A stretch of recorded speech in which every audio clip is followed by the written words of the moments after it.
right, welcome back to the party, everybody. I am your host, Lutch, aka the Indian Jesus, here to resurrect the second coming of common sense. Shout out to the replay gang. If you missed this party, I'm sorry that you did, but you will definitely enjoy this video. If you don't want to just be stuck with the replays and you want to catch the party live, all you got to do, hit that subscribe button, ring the bell so that when I go live, you will be notified and you will be here. So today, almost forgot.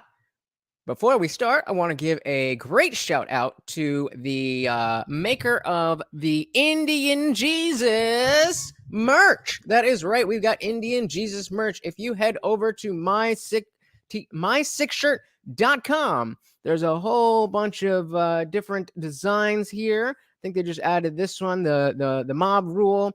And of course, you can get your very own Indian Jesus here to resurrect the second coming of common sense t-shirt. So today we are going to be talking about consent. What does consent really mean? And why is it relevant to what we are talking about?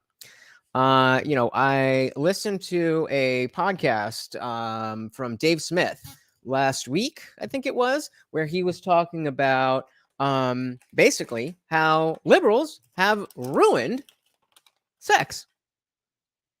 More specifically, colleges. What am I talking about? So first thing I want to do is show you an article from last year. We have this article here entitled, "Why Are Young Adults Having Less Casual Sex?" Oh, let me get my boom. And, they start off with, this is a study from Rutgers, New Brunswick. That is my old stomping grounds. I didn't go to Rutgers, but having gone to the school that I did, everybody I knew went to Rutgers, New Brunswick. And from the time I was 16 years old, I was out at the college parties doing my thing. But not super relevant here. But they're just talking about, the casual sex is on the decline for both young men and women. And then they talk about how it's mainly about playing video games, living at home, and alcohol consumption. That's the main thing that they talk about. They say we got somebody here already. Hello. What is up? Sketchy Plays in the building. Welcome, brother. Glad to have you here. How you doing today? So we got, they were saying this article, why young adults are having less casual sex. They say the most important factor driving the decline among young men is decrease in drinking, which alone explains more than 33% of the drop. The increase in computer gaming explains 25%. Blah blah blah blah blah.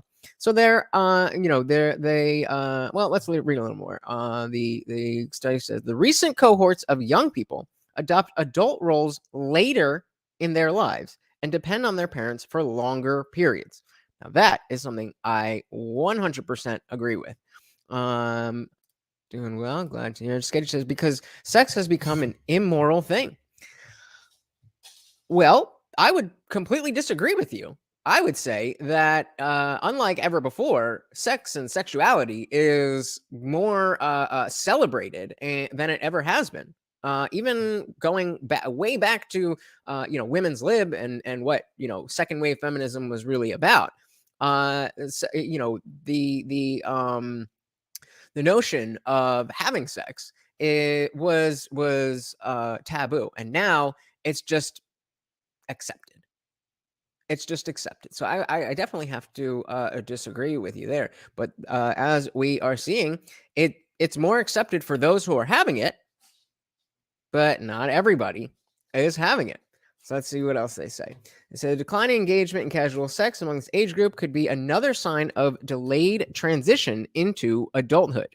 Again, 100% agree. And we're going to get into some stuff that really puts that at the forefront or the bullseye or at the center, whatever you want to say. And obviously these studies are legitimate, so I'm not in a position to say that alcohol consumption, living at home, or playing video games has nothing to do with this. That's not at all my contention.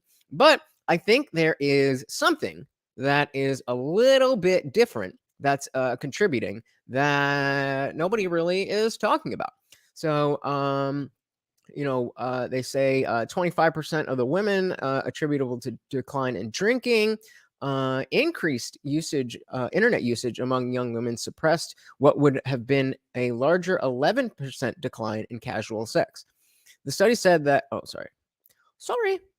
the study said that while both young both young women and men play computer games more frequently now than in the past, gaming Jesus Christ, I can't read today. Gaming inhibits only young men's casual sex activity. I think that's just, not many women are gaming to that extent, and gaming for a woman definitely does not have the same type of effect on your chances as if you are a dude. That's almost like a fantasy of a kink to date an e-girl. So that makes sense. So the new generation of young adults has become more individualistic and less social in real life, but more involved in social media and online gaming networks. The changes in how young people socialize affect their opportunity to have casual sex, which often serves as a trial or rehearsal for long-term romantic relationships. Which, even though we see that less people are having sex, we see that the people who are having sex are having more sex, and we are not seeing that transition from people who are having sex into people who are getting into long-term romantic relationships. This is pretty short, and then I have videos for you guys. This is the end here. The trends in young adults' financial insecurity, including their student debt loan, do not appear to underline their change in casual sex activity, nor does an increase in time spending watching television. I assume they include like Netflix and stuff in there.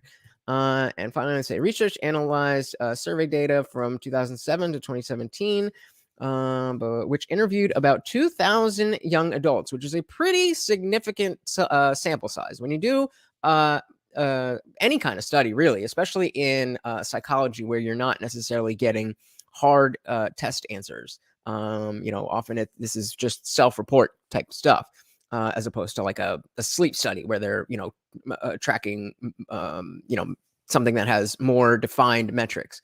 You want at least 1,000 people for something like that. So they've got 2,000 young adults here, aged 18 to 23. And they focus on sexual activity outside of committed relationships. They examine whether changes in young adults' economic status, living arrangement, technology use, and drinking behavior help to explain the decline. So first of all, we have this idea that catchy. Hey, we got Lil Toes in the building. Welcome, buddy. They indeed are. But Sketchy Plays says, I don't personally care if you have sex before marriage, but if you have tons of sex, it leads to less successful and happy marriages. Absolutely. The studies have been done. Hey, we got D-Mac in the building. Welcome. Salute to you, sir. Welcome. Sketchy Plays, you are absolutely right. There's been study after study after study that talks about, specifically in women, how the ability to parabond, or bond with another person, is significantly affected by how much you're engaging in that type of activity. Where there's no way we're going to be able to skip all the dirty words, but I'm going to try. So we have this study that says, that kids are drinking less, that kids are playing more video games, and kids are living with their parents for a longer time, and that's why they're having less sex. Okay, makes sense, kind of. And again, this is a legitimate study, so I'm not saying that they are wrong.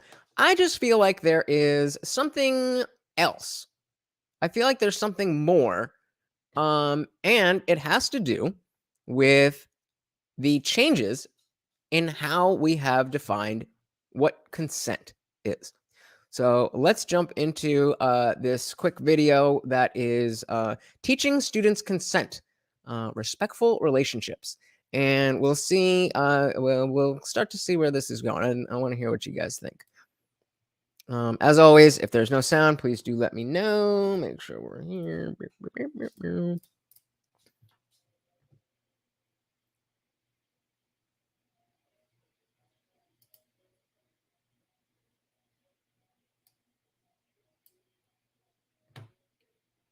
Sound good?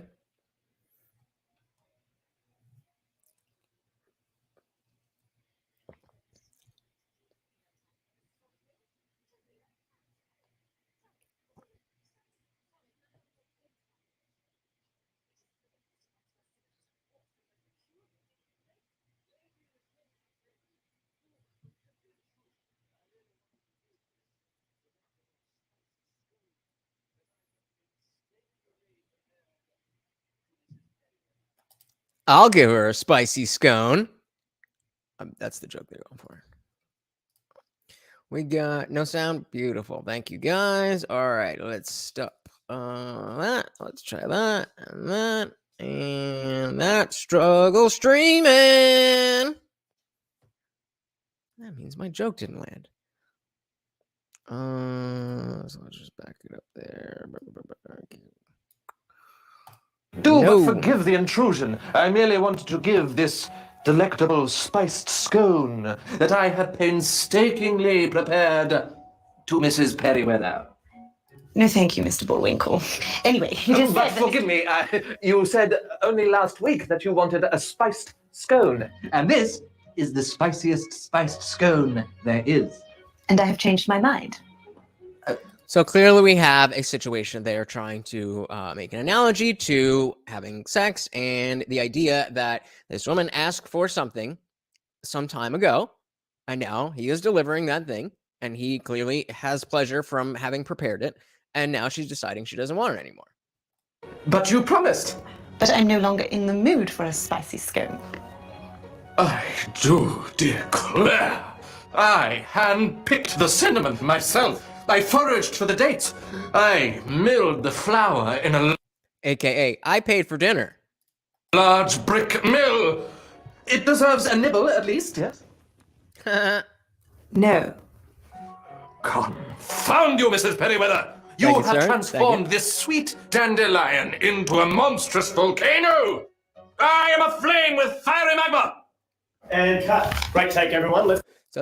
So where we be pissed too, it makes sense. But the scenario that they're setting up is, obviously just the tip, right, baby? Obviously the scenario that they're setting up is that the scone is to represent yo dick, and her, she is her. So, this is a more simplistic version of the conversation around consent that we've been having in the last few years. Let's say the last 7-ish, 8-ish years, where we, before that, we kind of just really laughed off, RPay and SA. We kind of laughed that stuff off. I mean, if you look at movies from even like 2005, like there's jokes like that all over. And I mean, I didn't have a problem with it because, despite the fact that people will talk about how we live in an RPay culture, the reason those jokes work is because we all already assume that everybody else agrees with us in the sense that RPay is a terrible thing. And so that's the joke. But apparently we can't do that anymore. So, okay, they're giving us that that scenario. But now they're cutting. The video's not done, so change it up. Let's see. Let's move on to shot 5B. Get a couple of pickups of them. I had the best date last night. Really? Yeah, it was the best. Honestly, it was just perfect. Still, what happened? We talked Oh. for 3 hours. Oh. Just about everything. The conversation just felt so natural. It was Beta! never awkward or stilted. It was just genuinely fun. And then, at the end, we split the bill without any arguments. You're lying. You're a liar. This type of person does not exist. There was none of this, I am big boy and I must pay for drinks and yum-yums. So first, kind of not really to the consent thing, but I hate the fact that you as a man, you're expected to know whether, when you go on a date, whether she appreciates the tradition of I'm gonna pay and you don't have to worry about it, or if she's like this chick where like, oh, that's so antiquated. You think you're the man? Just an aside, doesn't make sense, and only that's the first level of confusion when it comes to what you are supposed to do, what you're not supposed to do, and of course, again, this all coming down to consent. I got a plan here, guys. It was just a mutual decision made by two consenting adults. And then when we went back to my place and everything was so comfortable, we were so excited that us two consenting adults made another mutual decision. The two of you? Yeah. At the same time? Mm-hmm. Oh, he sounds really sweet. I love when they make you feel comfortable before making a move. Sorry, what? I think it's sexy when they ask permission and they make you feel comfortable. So this one here, again, a very different thing. Now we're not talking about consent to pay, but we're talking about actual consent to do the do. She said she thinks it's sexy to ask. This one over here is like, what are you talking about? So, okay, let's go. And yeah, Lil Toes, apparently some women like splitting the bill now. I don't suggest split the bill with women, but how confused are you at what they are asking for? No, that's pretty basic. Basic?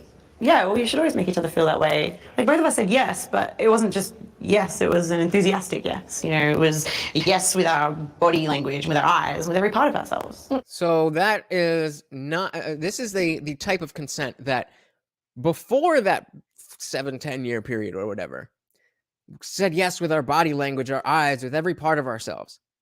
That was consent. That was part of interacting with another adult. That you don't have to spell out, hey, am I allowed to do this? Hey, am I allowed to do that? Am I allowed to, is this still okay that I'm doing that? And that is a very big part of why people enjoy hooking up and why people enjoy having casual sex. Now, we really are talking about casual sex, relationship sex. That consent is still definitely a part of that, but the confusion here is really about people who are not in relationships. I'm sticking with 10. The idea is to just get the habit. We're not pushing. I was drunk, so I just went with the 15. But no, I did do my 10, but just 10. Trying to push it is doing two things at one time. All we're trying to do is get a habit every day of the month. That's it. Then we can worry about what that habit is. But thank you very much, Tyler Smith. I am trying to get myself in shape a little bit, and I'm very, very not disciplined. So all I'm trying to do is keep 30 straight days where I do 10 push-ups a day. That's it. I can easily do 10 push-ups, and there's no reason why I shouldn't be able to do those push-ups, and therefore I can do those push-ups. Little Toes out here trying to kill me. No, just kidding. But yeah, this saying it with your body language and all that is how humanity has existed since the dawn of time. But things are a-changing. Times, they are a-changing. Yeah, saying yes means yes. Like, I get that. Yeah, but like, just because someone doesn't say no doesn't mean they're saying yes. What do you mean? Well, there was this one time that I was kissing someone at my school formal after party, and they took me into this dark room and asked me if I wanted to touch their, and I was just happy kissing, so I just kind of said, oh, I don't know. But then I heard them unzip their pants, and they'd kind of just gotten it out. I was just there, which is not okay. Like, I didn't say no, but I definitely did. You didn't say no. So you just said that it was really weird for this other girl to expect the man to say it explicitly. But in the next breath, you're complaining that somebody else misread the signs. Are we starting to see where the confusion is coming from young men?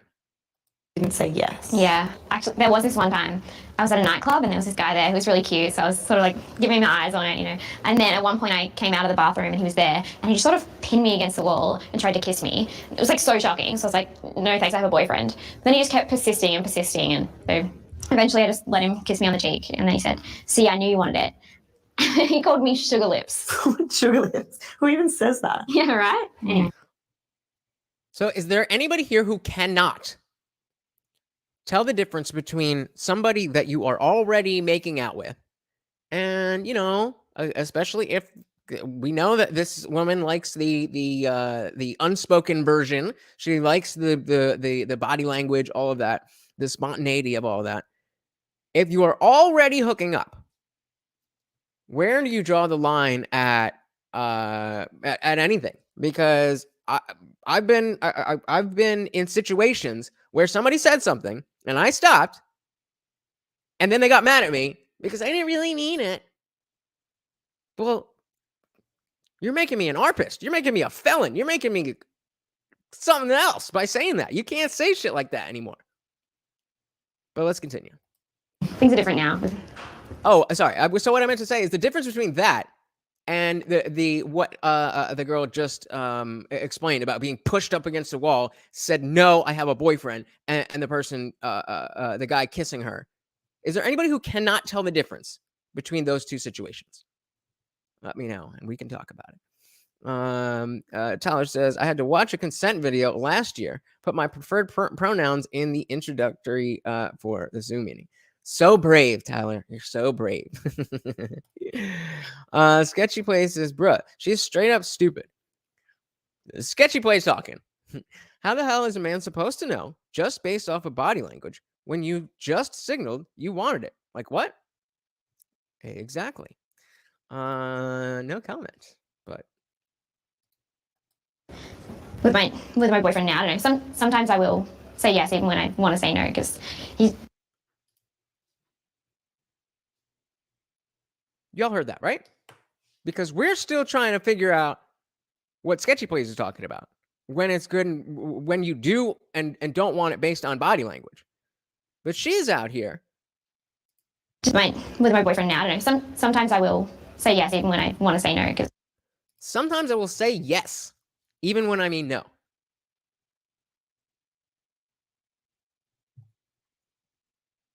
And so sometimes you say no and you don't mean no. But sometimes you say no and you mean no. And sometimes you say yes and you don't actually want to. And this is my responsibility. I have no intention of wanting to make anyone feel uncomfortable. And Darshan says he talks about body language in his book. I'm assuming, we're not talking about it on his ventures. I'm assuming he's talking about his book, Girlfriend versus Wife Duties. Great conversation he and I had about that when I was still doing the I Didn't Read Your Book podcast. Still up on the channel. Go check that out. And also check out Darshan's YouTube channel. It's just youtube.com/Darshan McAway. And exactly, say hello to. What else says? Both these girls are stupid. They should be fired. I don't know about all that. But Sketchy Plans is asking the question, how does that work? And that is exactly what I want to figure out, because I get it. If you're a woman, oh, gotcha. So check it. We didn't talk about that book, but if it's anything like what we talked about for his other book, it's awesome. Go check that out. So yeah, we're stuck trying to figure all of this out, and it's put on the man. And I am totally fine with the notion that women are just humans. They can change their mind. They can be influenced by environmental stuff. I completely, like I've already said, I've been in situations where someone consented and they withdrew their consent. And of course, I stopped because I'm not a fucking harpist. But that's if you say it. She just said that she said yes, even when she wants to say no. So if I'm getting that consent, why are you still expecting me? Or maybe she's not expecting. Let's not get ahead of ourselves. She's just saying she's doing this. So maybe she's going to say it's not the man's fault. How could he possibly know? He just gets angry when I say no, so it's just easier sometimes. Bobby, that's not okay. Your boyfriend sounds like he needs serious help. He shouldn't be doing that to you. Your boyfriend listens to the words you say. Sounds like he needs serious help. This whole thing is about consent. You said that you said yes. Regardless of what you were thinking, as far as I know, men are not mind readers. So she's over here saying her boyfriend needs serious help because she said yes and he did whatever she said yes to. Okay. Right, we're ready to go, everyone. So let's take it from Bruce's last line, hot magma. Shot 2. Okay, ready? And action. Now, calm yourself, Mr. Bullwinkle. You cannot force a spicy scone upon Mrs. Perryweather, no matter what she promised, when she promised, or how she promised. And she shouldn't be made to feel awful or pressured simply because she's changed her mind. And again, we want to be clear. We agree with all of this. This is stuff that we didn't need to be directly taught because as human beings, as an extension of having empathy, we all understood this. It is a good thing that at some point it became a little bit more explicit because people are stupid. We have stupid people, and there are people who legitimately just didn't conceptualize of consent. So it's a good thing that conversation came about. But the conversation has shifted. So they're getting back into this, this skit that they're doing, and then let's see where it goes. My dear boy, that's just not how consent works. And cut. Beautiful. Let's move on. I'm taking orders for brunch. Who wants brunch? You brunch? Maybe. Yes. Can't really decide right now. That's a yes. Cameron? Yes. They're all no's. Oh, come on. Have a bit of brunch. Maybe just a spicy scone? No means no, Cameron. So clearly, here they are trying to make the analogy of asking to bring you to brunch as the same thing as asking to have sex. I've been convinced to go to brunch. I had a good-ass time. I was just feeling lazy. And someone was like, oh, come on. Has anybody here not had a situation where you did something that originally you didn't want to do and you got persuaded into it? Are you an adult? Do you have any mental disorders? Okay, then. I don't see anything wrong with the conversation that just happened. He's the fact that you would put this in a video about consent to sex and compare that to the offer of brunch is exactly why everybody is so goddamn confused. Lots of mental disorders all around. They can all get it. Yeah, fair enough. And then what did he do? They were kind of, I don't really know. Dude's got a whole production here. Are you coming to brunch or not? I'm trying to figure it out. Yes or no? Maybe. So you do want to come? You don't want to come? And then she said no. And what did he do? Okay, no problem. Sounds like that's exactly what they want him to do, unless it's a situation where they don't want him to do it. Sagittarius says, I don't think they realize women don't listen to the rules of consent as well. I have a friend whose ex tried forcing herself on him when he explicitly said no. Yes, no means no, but why is this always pointed at men? Exactly. This is precisely the point that I'm getting to. Where is the female accountability in this? Where is the notion that we accept, according to the skit, that if you said that you wanted the scone at one point, and then you say you no longer want the scone, then dude doesn't give you the scone. Or dude takes away his spicy scone that he's already got inside you.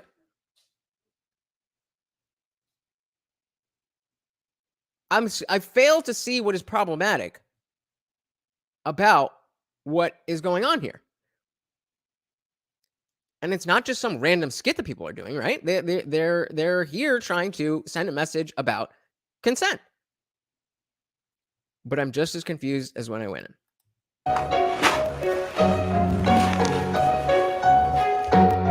Was that it? That's it.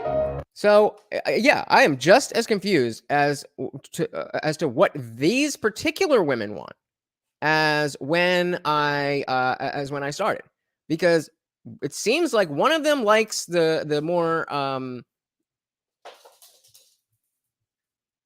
not explicit. What's the opposite of explicit? Implicit. There we go. The implicit consent. The spontaneous, in the moment, that kind of thing. That seems to be what her, along with many other people, feel is the most sexually arousing and something that they want to do. Isn't that what we're talking about? Aren't we just talking about people doing things that they want to do, or whether or not they want to do it in the first place?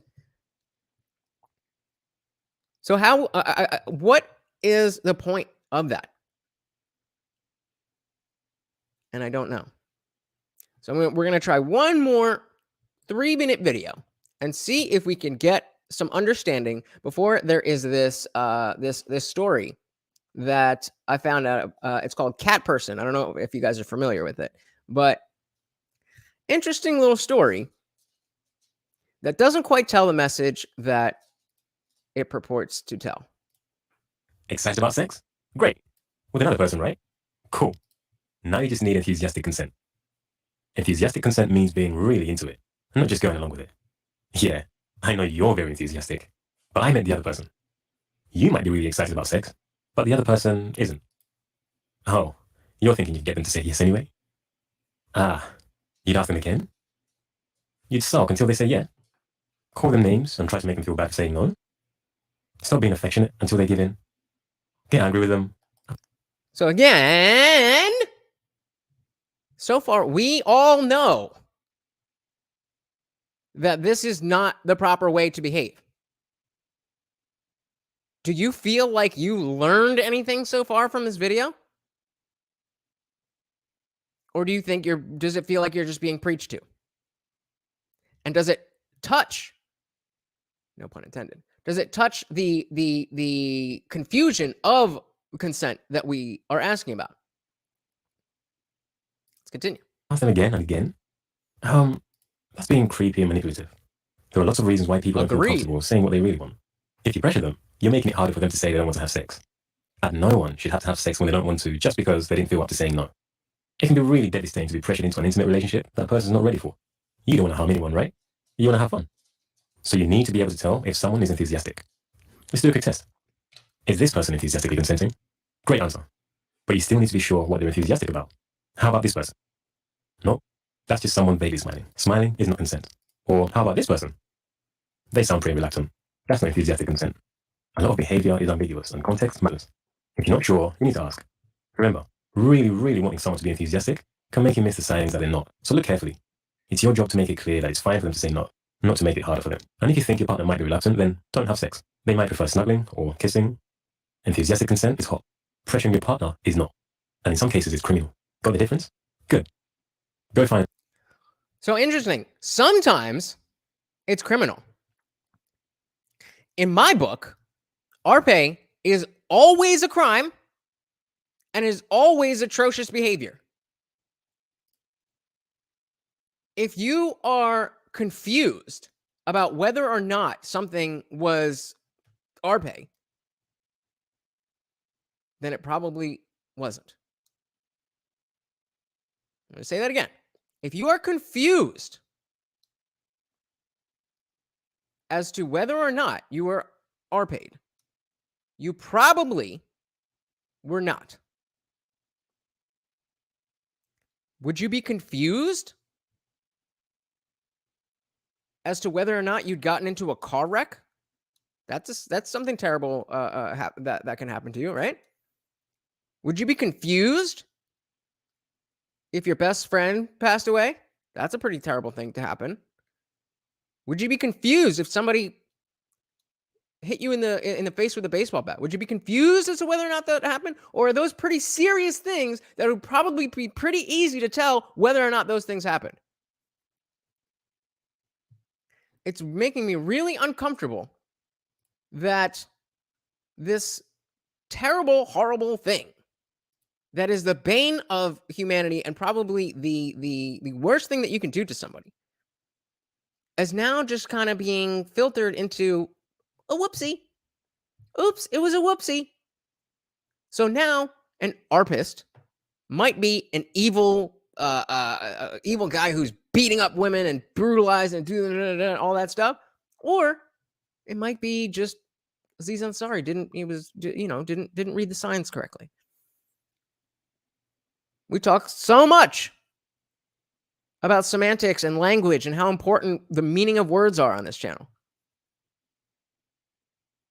Does it seem like what we've watched so far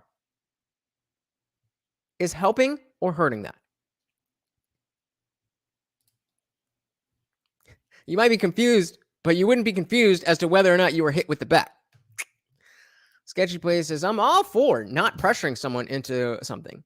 But in the end, we need to recognize that it was still their choice. They stayed around that person. That's like saying I was pressured to end this person. Good point. Not a terrible example. But it's a great point either way. Where is the accountability?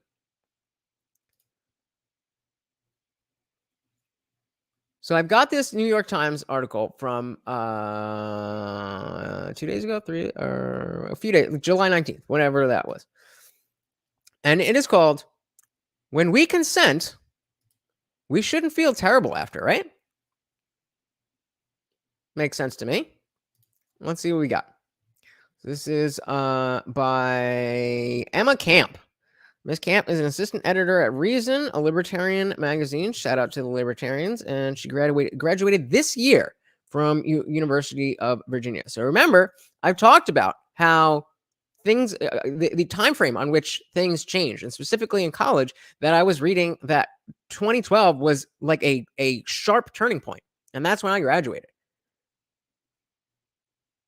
Things are different. Things are different. So I don't want to, beat up on this 20-year-old girl or whatever. But you're an adult and you put something in the New York Times. So let's see what we got. Can I make this bigger? Cool. So she goes on to say, let me get a sip right quick. If you haven't, please do hit the like button. I would really appreciate that.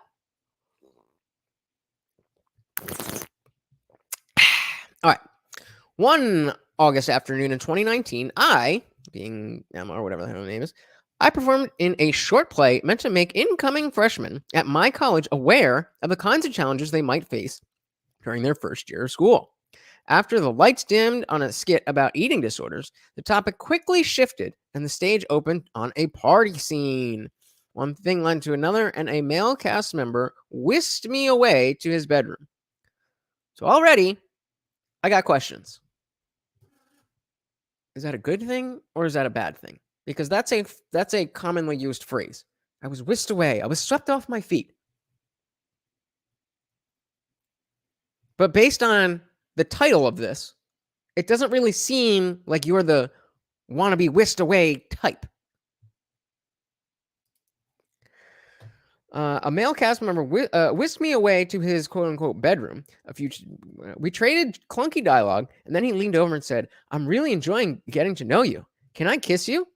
As directed, I paused and then enthusiastically blurted out, "Okay." Things soon went terribly wrong. Uh-oh. So I wonder how things went wrong. My character's male partner failed to ask her for further consent, and she was SA'd. That's what went terribly wrong? Did you say anything? That's not to absolve anybody of any wrongdoing. But if you didn't say anything, then how's he supposed to know? And well, exactly. That is the question. So let's keep reading. Later in the play, a resident advisor helpfully said that quote, consent includes free, happy, and continuous. Yes, continuous. Let's remember that word.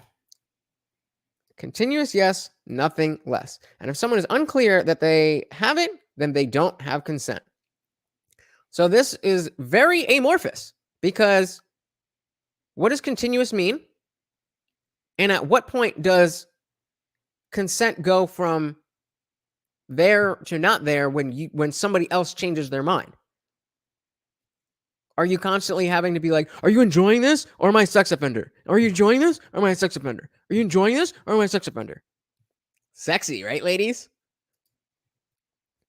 Every year, thousands of American college students complete some form of training designed to avert campus sexual by educating students on consent, what it is, how to ask for it, and under which circumstances it cannot be given.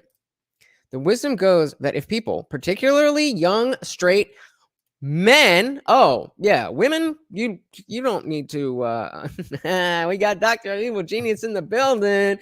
Welcome, saying you got to ask permission after each pump, after each stroke.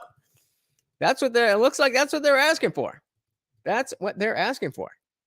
But again, why is it just particularly young, straight men? Do gay people not get SA'd? Sketchy Plays just told the story about a woman RPing. Why even include that? Young, straight men are people, correct? So what does this sentence read without that? This wisdom goes that if people understood consent, then there would be less sexual V, and women would finally feel some real sense of sexual equality. So again, we don't care about men, even gay men. It's just about women.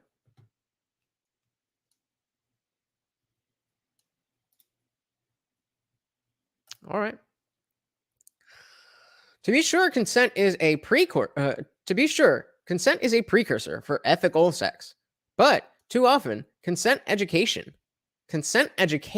okay, doesn't teach us how to understand. Oh, that's the problem.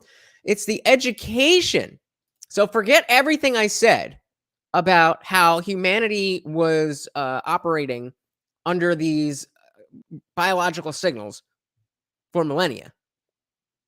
The issue was that there was no consent education. Silly us. Okay, now I'm starting to understand. Too often, consent education doesn't teach us how to understand and learn from the sex that comes after we say yes. With instruction focused primarily on verbal yeses and nos, young people are stuck with a woefully limited legal understanding of what sex is and ought to be. Again, how sexy is that? Instead of gaining the broader ability to articulate our sexual desires in emotionally messy situations. Again, let's remember this sentence. The broader ability to articulate our sexual desires in emotionally messy situations. So far, everything that we've heard so far was a woman either not saying the thing that she felt or saying something despite the fact that she didn't feel it. So finally, we have a sentence I agree with. The broader ability to articulate our sexual desires in emotionally messy situations is definitely what we should be gaining. But I still don't understand why that's so heavily focused on men. Particularly if women are more likely to be harmed by this. This is the old teach your boys not to RP. Like, yeah, most of us don't. Most of us don't want to. Do you not understand statistics? Anyway, we need a culture, goes on the article, that does a better job of encouraging us to go beyond merely legal sex and prioritize emotionally satisfying sex too. I mean, I guess I agree with that, but I don't. Okay, well, yeah, I agree with that. But where is that? Who is encouraging that, and who is being the arbiter of that? Schedule plays. Are we supposed to have an extreme sex ed like Australia? I don't even know what Australian sex ed is, but based on what's going on here, I would say we have pretty people are pushing for some extreme sex ed here, as we're going to see. In the 2010s, a series of horrific, high-profile campus essay allegations led to a discussion of sex that was suspicious, again, of young men's sexual desire. Feminist activists argued that preventing SA entailed reversing the expectations of heterosexual sex, not women saying no to stop and advance. Not for the women to say no, but the men to start asking for a yes. Now, I don't know about you guys, but anytime I've had any kind of sexual interaction, I may not have verbally asked, is this okay if I do this right now? But as the girl in the first video was talking about, it's been very clear. I've never been in a situation where I was confused as to whether or not she was down with the get down. And I don't feel like that is a I feel like that's pretty common. I mean, do you guys is that what your guys' permission? I'm all over the place today. Jesus Christ, struggle streaming for real. Does that mirror your guys' experiences? I mean, have you ever been in a situation where you're like, I'm not really sure, but I'm going to keep going anyway? By 2015, at least 1,400 colleges had adopted such different definitions of consent, and a cottage industry of consent trainings had cropped up. Follow the money. Follow the money. It's not about making our men better. It's not about saving our women. It's about money. Like everything else in the goddamn world. Consent-based view of sexual ethics has become common. Now, to talk about sex and morality is for the most part to talk about consent. Fair enough. The language we've learned in these programs has become part of our everyday conversations. Maybe your everyday conversations, but what am I missing? How is there enough? We watched 2 different videos about this, and neither of them was more than 3 minutes long. So how is this an everyday conversation for you? Let's see what 304. When my friends and I talk about our love lives, we tend to share the same kinds of stories, almost ritualistically. Okay. Usually we'll be sitting on the floor of a dorm room or a cheap apartment, drinking discount hard seltzer, box wine, blah, blah, blah. As the night wears on, a little buzzed, we share the gory details of our fledgling romantic encounters, which, by the way, is its own issue.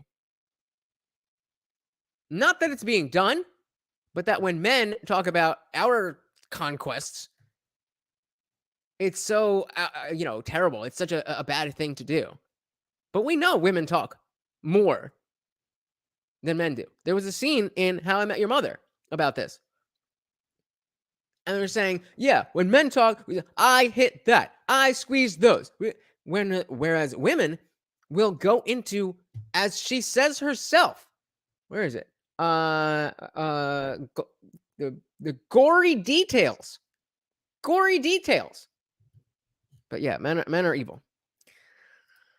Anyway, she goes on to say, between tales of bad Bumble dates and dance floor makeouts and Olivia Rodrigo-worthy breakups, almost all of us have had the same experience. And that means men are wrong. So far, that tells me that you and your friends have, where was it? Oh, man.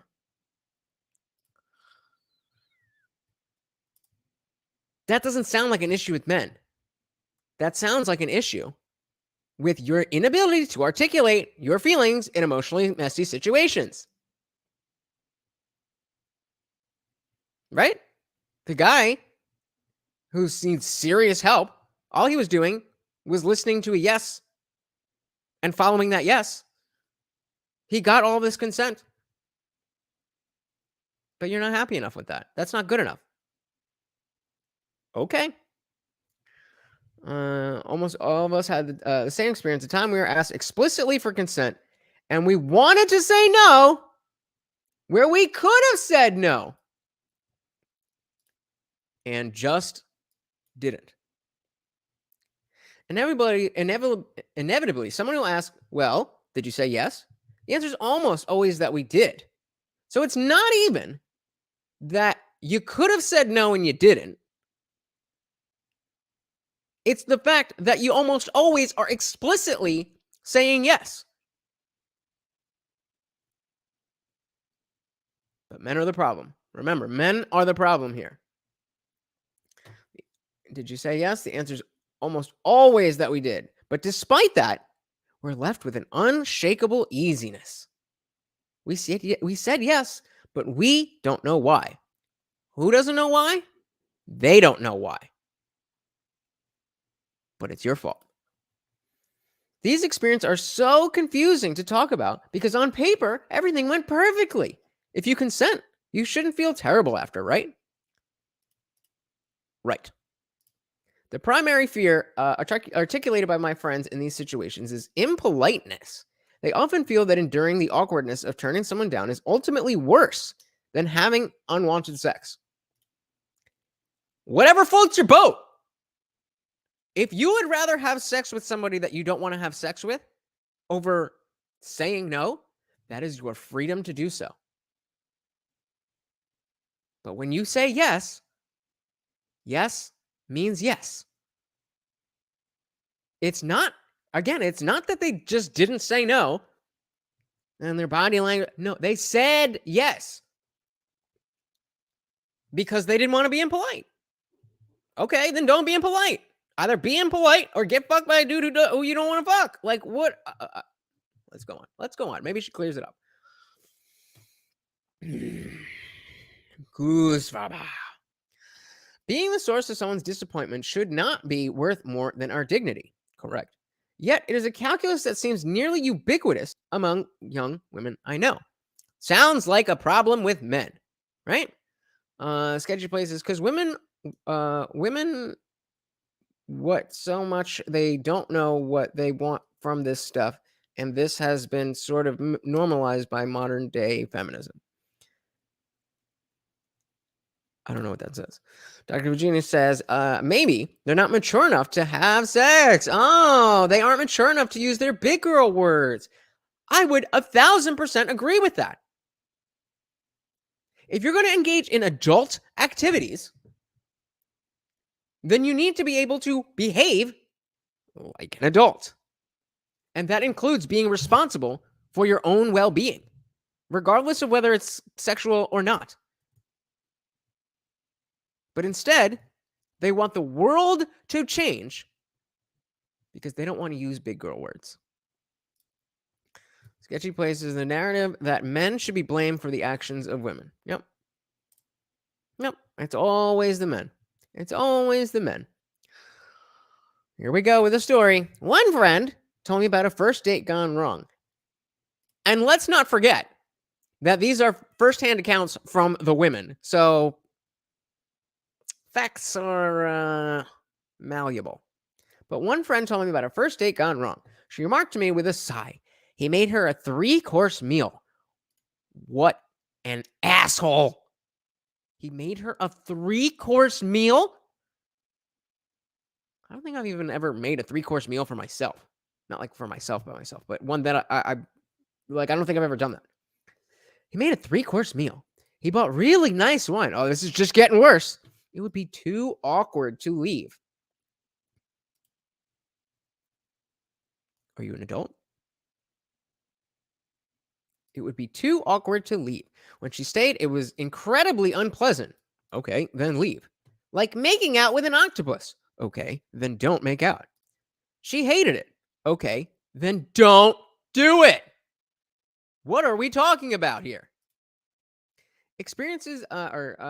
She hated it. They texted briefly in the following days before she finally ended things and blocked his number. You go, girl. You definitely handled that correctly. He deserves to be blocked because he bought you nice wine and cooked you dinner and then had consensual sex with you. This is what you're up against, gentlemen. This is what you're up against. You know, people want to make it seem like I'm some incel or whatever because I'm just not really out there like that. It's not like I never was. I just seen too much of this and have no desire to get involved with any of this at all. Why would you? Why would you? I feel like if you haven't ever had sex, then it makes sense that maybe, you would be thinking this is this amazing thing. And the older you get, the more it's like, oh my God, I need to get this done. Like that I get. But I'm honestly speechless. So Sketchy Place coming to save the show right now. Said, bro, what the fuck? It's awkward, but it's the better choice. Why is he to blame? Why is he the problem for her choice? She gave nonverbal consent, but somehow he is an offender. That's what they're trying to say. That's fairness in the eyes of these colleges. Because again, we're talking specifically about colleges, not just because we're talking about young people, but we're the power that some of these colleges have. Where if this woman told the story to her administration, that administration could easily kick him out of school, label him with this, that, and the other. But because they're not pressing charges, he has no recourse. He has no due process. He's just labeled guilty by a private entity based on the words of some chick. And that's it. That's the end of his life. Maybe literally.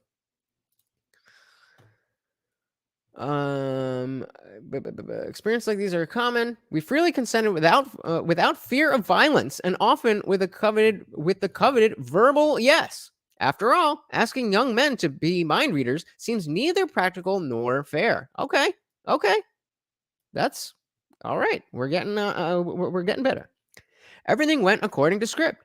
Why then did we go through with the sex we didn't want? And why didn't we have a way to talk about it?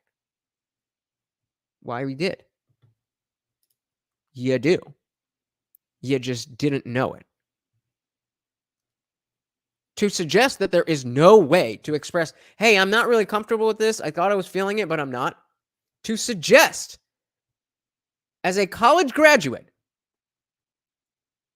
that you didn't have a way to say that is just silly. I mean, it's ridiculous. It's absolutely ridiculous. College students today often become sexually active with too little guide to them. Oh, yeah, that's right. I forgot. It's because we need the consent educators. That's the problem. Beyond perhaps abundant prawn, there's evidence that teenagers are waiting longer, as we alluded to earlier, to have sex, and when they do start, they're having less casual sex. Consent education takes already anxious, inexperienced young people and gives them a simplistic binary way. Oh, well, I thought binary was bad. A simple simplistic binary way of understanding sex. It's no surprise then that many of us have absorbed the message that sex is a straightforward transaction with little room for complicated feelings. Why is that? What? Who told you that? Anything I've ever heard is that sex is for when you're old, as you're a kid. Sex is when you're older. It is complicated. There's a lot involved. That's precisely everything that I was always told. So where did you go to school? That you are 23 years old and you didn't know that sex comes with complicated feelings. Maybe you're just listening to too many Cardi B's out here and seeing all your friends on OnlyFans. Maybe she's right. Maybe she's right. Because that seems very simplistic. But she seems not to have any idea. So to her, she says, no surprise that many of us have absorbed the message that sex is a straightforward transaction with little room for complicated feelings, and that we're confused when we experience the inevitable complications that sexual intimacy brings. In 2017, Christian Ropenian wrote about such uncomfortable romantic encounters in her viral short story, Cat Person. And we definitely are going to be checking that out later. When a professor of mine assigned it as part of a feminist philosophy class, I bet that was money well spent on those credits. My classmates and I were encouraged for the first time in college to evaluate sex outside of a consent box checking. The first time you even considered thinking about sex as something other than a pure transaction was a feminist philosophy course. Maybe she's right. Maybe we really are not giving our children the tools that they need to operate as they go through puberty and become of age to do this kind of stuff. Maybe it's a generational disconnect. I cannot imagine a college graduate writing this. Hey, we got Posital in the building. Welcome, buddy boy. Says the topic problems are created from women oppressing women. Women versus women. And men are the audience. We're just waiting for a winner. Interesting. Women versus women. And men are the audience. I don't know. We're not really the audience because we're really right in the thick of it. We're the stars. We're the ones who have all the autonomy. We have all the decision making. We have all the mind reading. We have all of this. Women are just there. Things just happen to women, or at least that's what they think. At least that's what they think nowadays. Back in my day, we knew that sex was supposed to be a special thing. The idea of losing your virginity on prom night, and I want to make it special. We want to light candles and put on Alanis Morissette. That's a trope from when I was a teen. I'm 32 years old, so it's a little while ago. But if things change that much, that it goes from the default being that sex is a special, intimate thing to the default being that it's just a transaction. There's no complicated feelings here. What does that have to do with sex? That's a crazy amount of shift in narrative in that amount of time. That's for sure. But yeah, Posital, I definitely, I don't know, waiting for the winner. I can... definitely not us. It's definitely not us. I'll tell you that. So she wrote Cat Person when that was the first time I was evaluated. Our professor asked us if what happened in the story was right or wrong, and whether the characters themselves were morally blameworthy. When one student began reciting a familiar argument about enthusiastic verbal consent, our professor stopped her. She wanted us to think beyond legal definitions and Title IX trainings and precisely examine for ourselves a question of sexual ethics. So this we got Dashan here saying, sometimes I wish I could go back and say no too few women in my past. Well, my friend, according to the new version of consent, you can withdraw consent at any time, including afterward. So I'm sorry to tell you this, but those women are paid you. If we are to go along with this, you are paid by those women because you gave consent, but you felt terrible after it. So it's their fault. Or does it only go one way? Pausal said, think about this. Remember when you were a kid? Think about conversations you listened to from your family, female and male sides. Okay. I could do that. I don't know what your point is, though. Moving on. So what I want to do. This is the cat person story. So it's kind of long. I don't want to go through the whole thing, but I have a reading of it. And I figure if we go about, it's pretty much as typical of a bad date called RPay story that you could think of. The girl was working at the movie theaters, and there was a dude who she was flirting with, and they went out on a date, and let's just catch it about halfway through and see a little bit of what we're talking about. Let's just see here. Books, music struck her as a reassuring endorsement of her choice. So She was feeling as taped to the wall. Board across the doorway.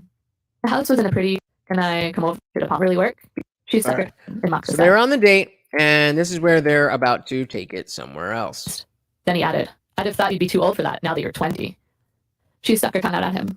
Oh yeah, another detail. I don't want to listen to this whole thing again, but he's 32, she's 20. I'll bring up any other relevant stuff if I need to. Where do you want to go then? Your place? That won't really work because of my roommate.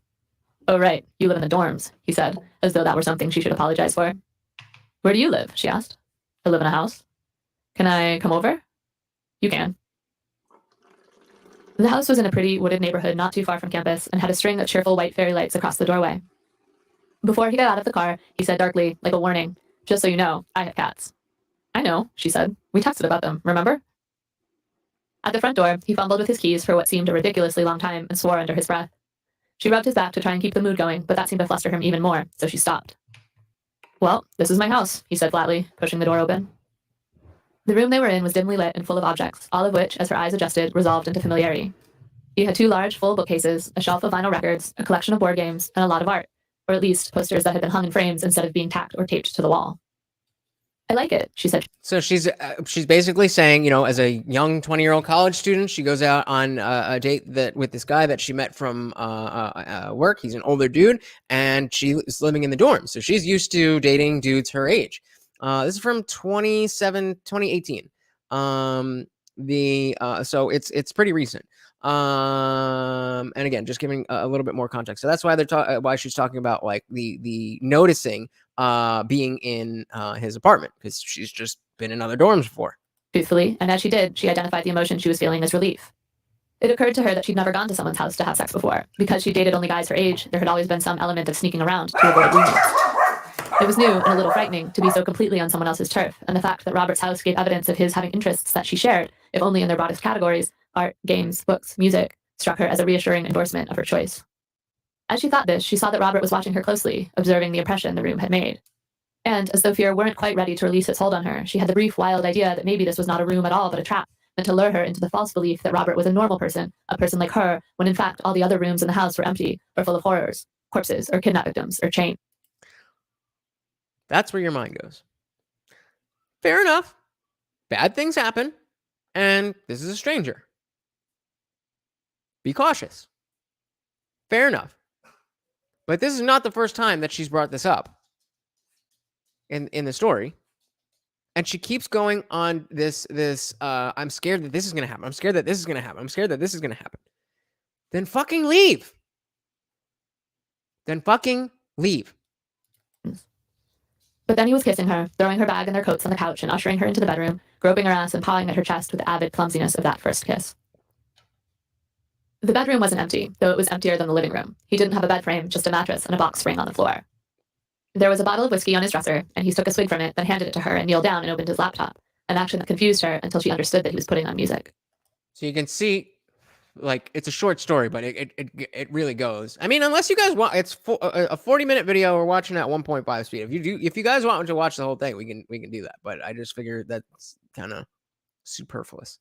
So let me know.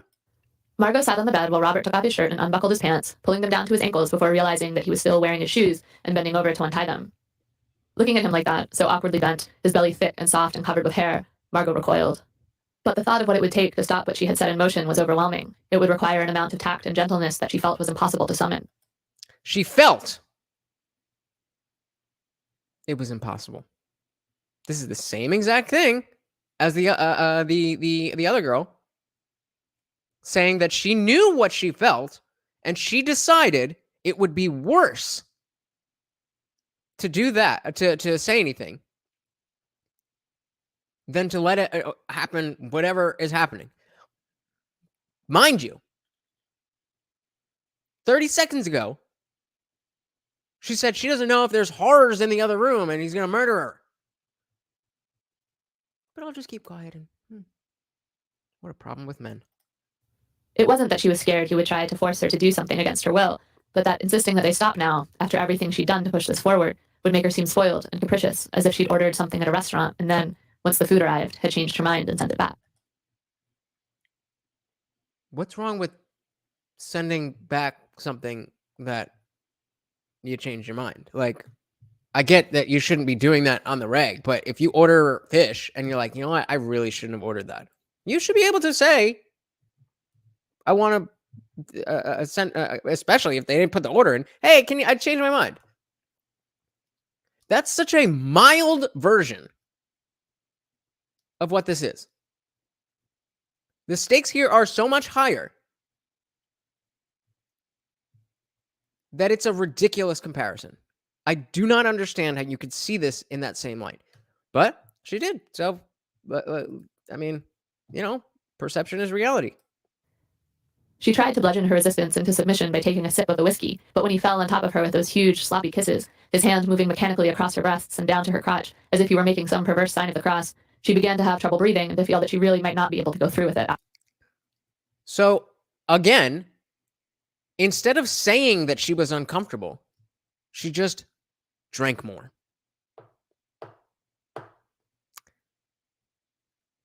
But it's still a man. After all. Wriggling out from under the weight of him and straddling him helped, as did closing her eyes and remembering him kissing her forehead at the 7-Eleven. Encouraged by her progress, she pulled her shirt up over her head. Robert reached up and scooped her breast out of her bra so that it jutted half in and half out of the cup and rolled her nipples between his thumb and forefinger. This was uncomfortable, so she leaned forward, pushing herself into his hand. He got the hint and tried to undo her bra, but Thank you so much for stopping by, Dr. Evil Genius. I know you know this stuff all too well, so I completely understand. But thank you for hanging out. Go check out the Talking Shit podcast, everybody. he couldn't work the clasp, his evident frustration reminiscent of his struggle with the keys, until at last he said, bossily, "Take that thing off," and she complied. She complied. She said that she had no worry of any violence or that he was going to force her to do anything that she didn't want to do. She said she didn't want to do it, that she was uncomfortable. They kissed earlier and she didn't like it, but she went back to his place. She's continuing to drink. She's continuing to do all this stuff. And this is this is all the man's fault. Bro, this is so in detail. It's taboo for men to talk about their experiences, but women can talk can talk about this shit from and from the sounds this was consensual. Oh, it was. It absolutely was. And to be fair, she doesn't say it wasn't. But the point that not only this cat person woman as well as the girl who wrote the article, I think they're actually getting at something pretty important. And that is that women need to help other women figure out how to handle this situation. This cannot be solved by men. Men cannot read your mind and do what you want them to do exactly the way you want them to do and when you want it to be done. That is not realistic. Why are you operating in the world and having sex with people thinking that's how it should be? How? Who told you this?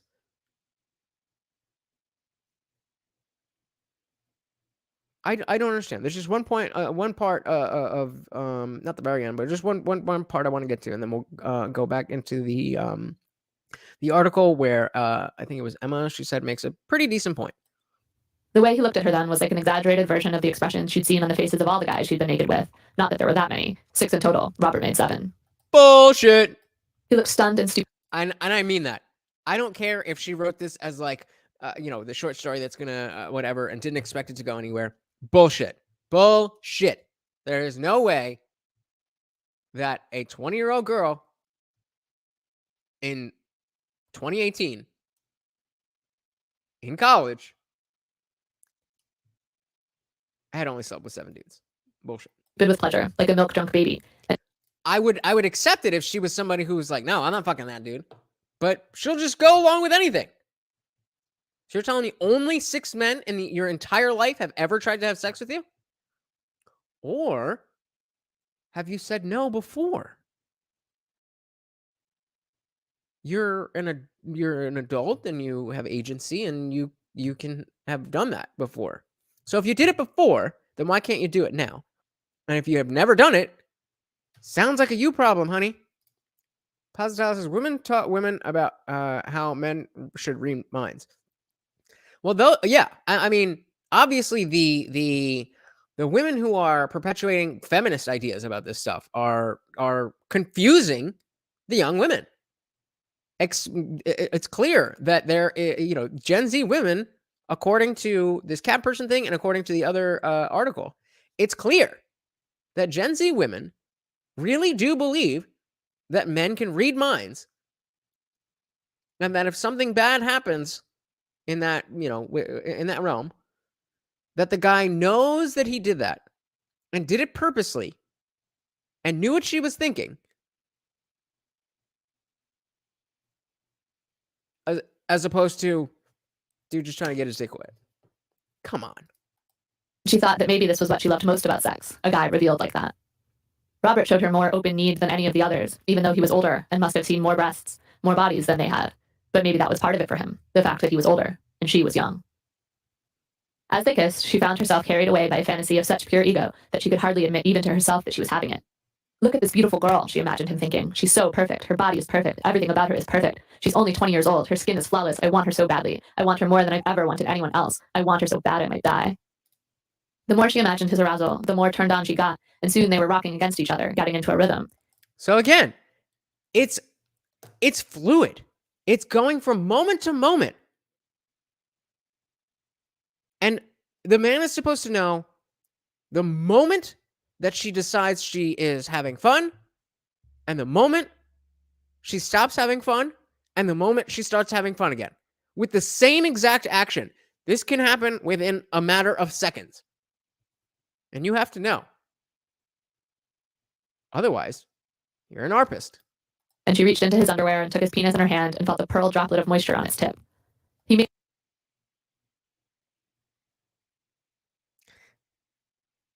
If a girl reached into your pants and grabbed your dick, does that tell you that she's not comfortable having sex with you?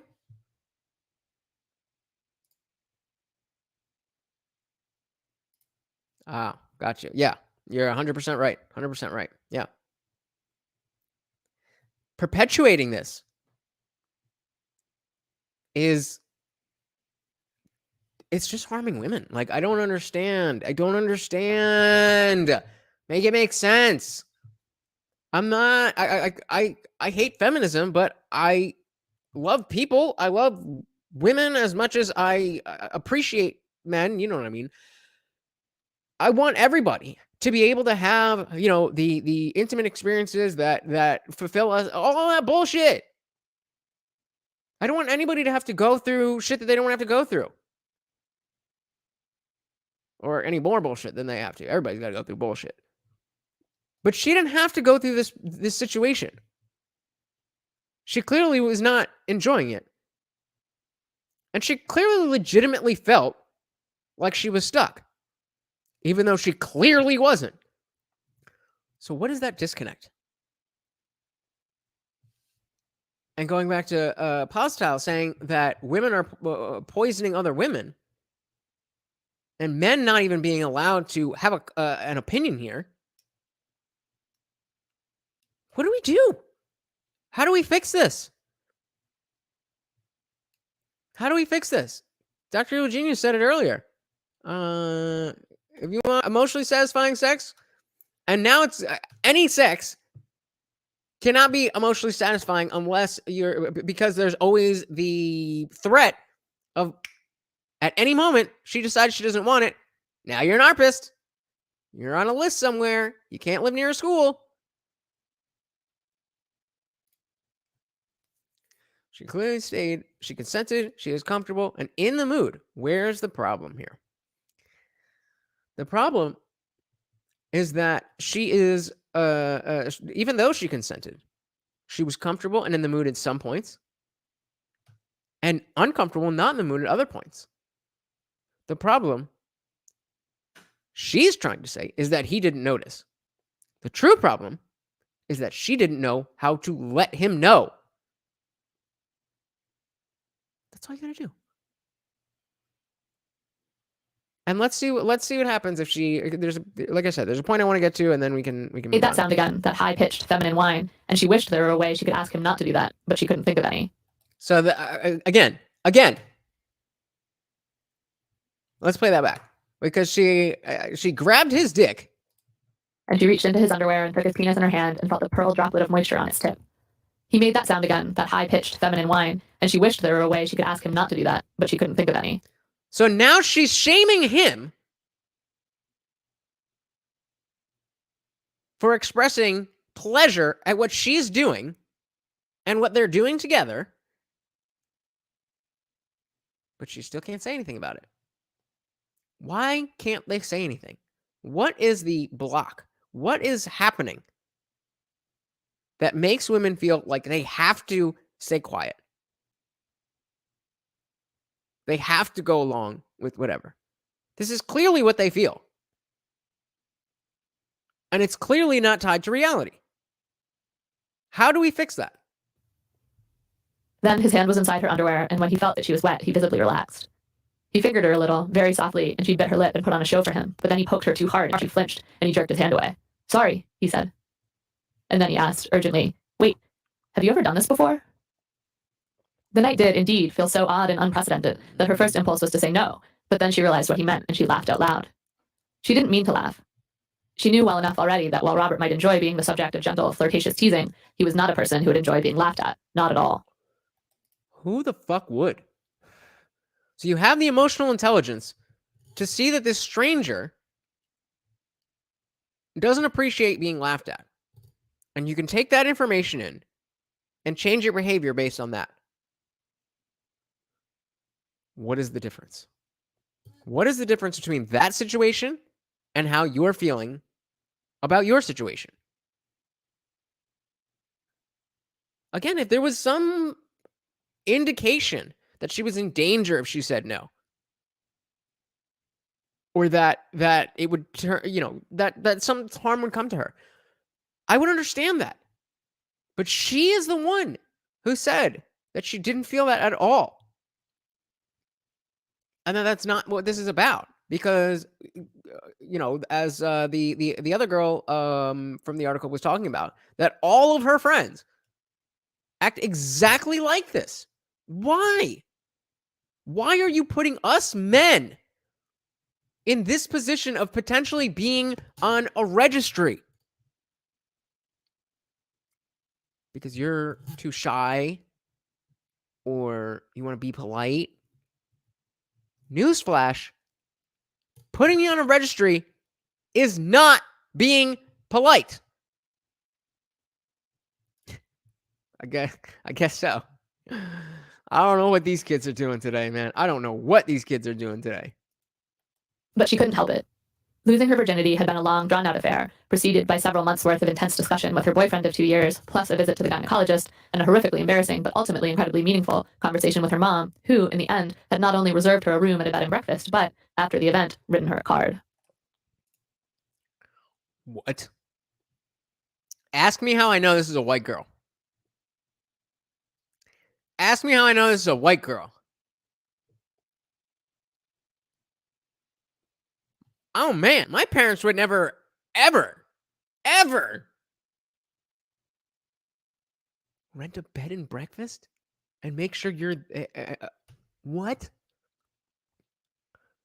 This is the thing. Sex is the thing that is supposed to be what separates you from teachers, parents. This is the thing that we do on our own. When I took sex ed, like the first sex ed that, they do different levels, but like I think it was 5th grade was the first time they introduced, any kind of sex ed. And I was uncomfortable with it. And I didn't really know what to do with it, but it was information. And I was in 5th grade, so it wasn't really relevant. I was not having sex in 5th grade. But by the time, and I lost my virginity relatively early. I had just turned 15, but I was with a long-term girlfriend in high school, so should happen. And one time, I forgot a condom in my pocket and put my jeans in the wash. And late one night, my mom comes to my room. What is this? But homegirl over here is comfortable enough with her mom to have her mom rent a bed and breakfast for her to lose her virginity and have a written card. But there was no talk of how to say no.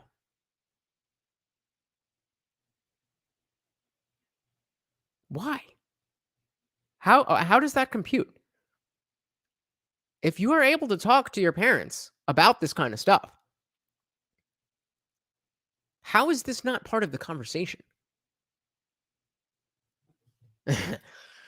Yeah, I bet. It happened to me one time. I'm sure, based on the numbers, it's got to happen 15 for you.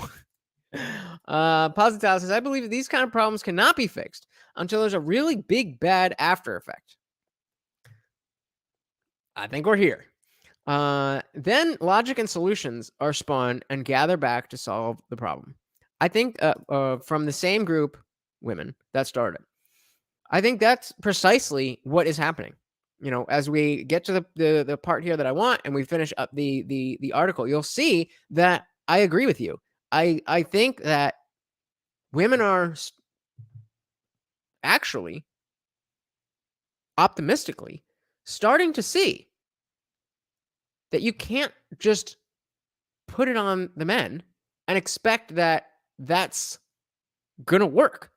Whether it's because they're feminists and, men are trash or whatever, or it's because they're having bad experiences, they're starting to wise up. And I think that is a positive thing. Not only because I don't want them to experience bad things, but I also don't want to have to worry about that. I don't want to have to worry about being on a goddamn registry from a girl who said yes. The idea that, instead of that whole involved emotional process, she might have watched a pretentious Holocaust movie, drunk 3 beers, and then gone to some random house to lose her virginity to a guy she'd met at a movie theater was so funny that suddenly she couldn't stop laughing, though the laughter had a slightly hysterical edge. I'm sorry, Robert said coldly. I didn't know. Abruptly, she stopped giggling. No, it was nice of you to check, she said. I've had sex before, though. I'm sorry I laughed. You don't need to apologize, he said, but she could tell by his face, as well as by the fact that he was going soft beneath her, that she did. I'm sorry, she said again, reflexively, and then... So, Little Toes, if you missed the, we didn't watch this whole thing. I just wanted to show a little bit of this short story that went viral in 2017 about this girl talking about her an experience that she had dating, and she was having a good time, and she was going back and forth from wanting it to not wanting it, grabbing his dick, then not liking it, and then this and that. And we were reading an article earlier that referenced this, so I wanted to give some context to that article, because I think, as Positile said just now, that the problems with consent and when you're drunk and she said yes, but then all those kinds of things, women have to be the ones to see that there's an issue in what they are doing. We as men, our responsibility is to, first of all, not do creepy shit, and secondly, call out your friends if they're doing creepy shit. Even if you don't care about women at all, just call them out so that the rest of us don't get a bad name. You should care if your friends are being creepy. But if you don't, then whatever. But still say something, because I'm not a creep. You're probably not a creep. So why are we all getting this reputation from your creepy ass friend? You do whatever your little heart desires, Little Toes. And in a burst of inspiration, I guess I'm just nervous or something? He narrowed his eyes at her as though suspicious of this claim, but it seemed... So we've been pausing a lot. Basically, they're starting to get to it. She grabbed his dick, and then he asked her if it was her first time, and she said no, but she's... To placate him. You don't have to be nervous. Placate him. Placate him. She's choosing as an adult to placate him. I've yet to see what he's done wrong. He said, we'll take it slow. Yeah, right, she thought, and then he was on his up of her again, kissing her and weighing her down, and she knew that her last chance of enjoying this encounter had disappeared, but that she would carry through with it until it was over. When Robert was naked, rolling a condom onto a dick that was only half visible beneath the hairy shelf of his belly, she felt a wave Body shaming. Of revulsion that she thought might actually break through her sense of pinned stasis. But then he shoved his finger in her again, not at all gently this time, and she imagined herself from above, naked and spread-eagled with this fat old man's finger inside her, and her revulsion turned to self-disgust and a humiliation that was a kind of perversion. Then get up and leave. I really want to hear from you guys. We're getting to the point that I want to get to. We're going to finish up that article, and I really want to hear from you guys on this one. His cousin to arousal. During sex, he moved her through a series of positions with brusque efficiency, flipping her over, pushing her around, and she felt like a doll again, as she had outside the 7-Eleven, though not a precious one now, a doll made of rubber, flexible and resilient, a prop for the movie that was playing in his head. When she was on top, he slapped her thigh and said, yeah, you like that, with an intonation that made it impossible to tell whether he meant it as a question, an observation, or an order. And when he turned her over, he growled in her ear, I always wanted to fuck a girl with nice tits, and she had to smother her face in the pillow to keep from laughing again. At the end, when he was on top of her in missionary, he kept losing his erection, and every time he did, he would say, aggressively, you make my dick so hard, as though lying about it could make it true. At last, after a frantic, rabbity burst, he shuddered, came, and collapsed on her like a tree falling, and, crushed beneath him, she thought brightly, this is the worst life decision I have ever made. And she marked the worst life decision that you have ever made. But it's still a man's fault. Marveled at herself for a while, at the mystery of this person who'd just done this bizarre, inexplicable thing. This bizarre, inexplicable thing called how the human race and any species propagates. Bizarre and inexplicable. If you think sex is bizarre and inexplicable, then you should not be having it, my dear.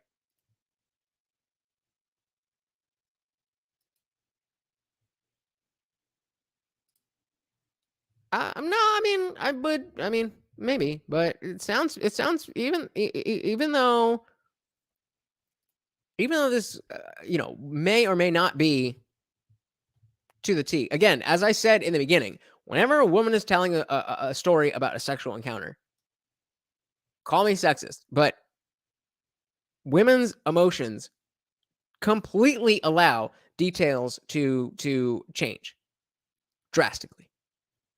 Eyewitness testimony in anything, in any context, is very unreliable.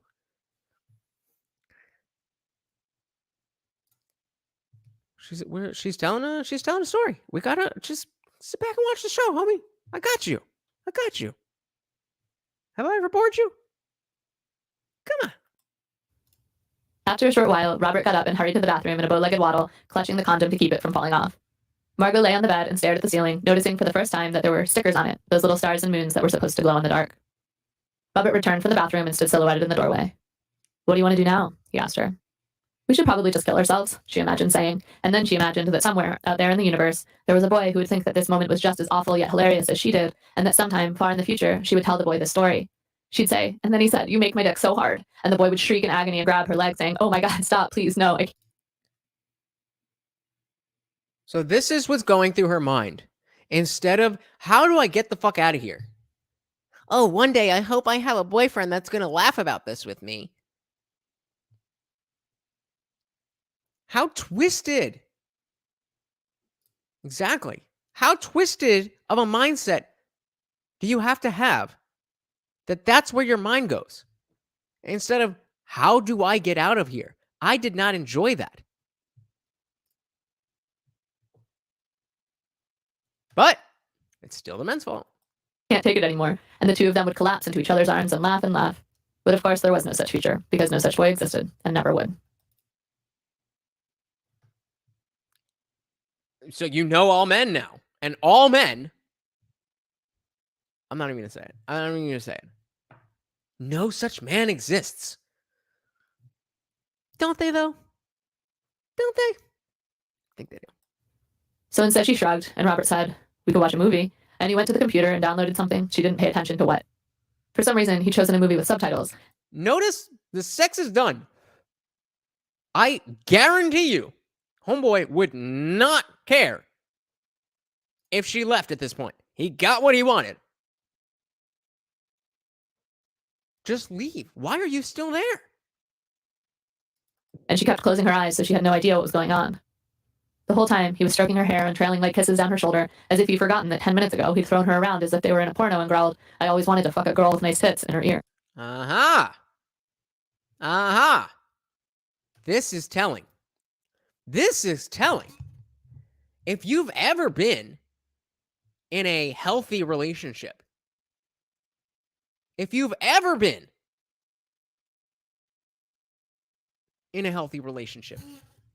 it should not at all surprise you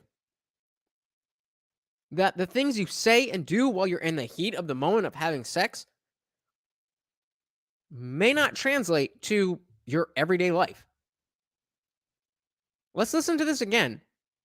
She thinks it's so weird. But they had sex. He already finished. He got dressed. We're done with that part of the day. Let's see what's so weird about this.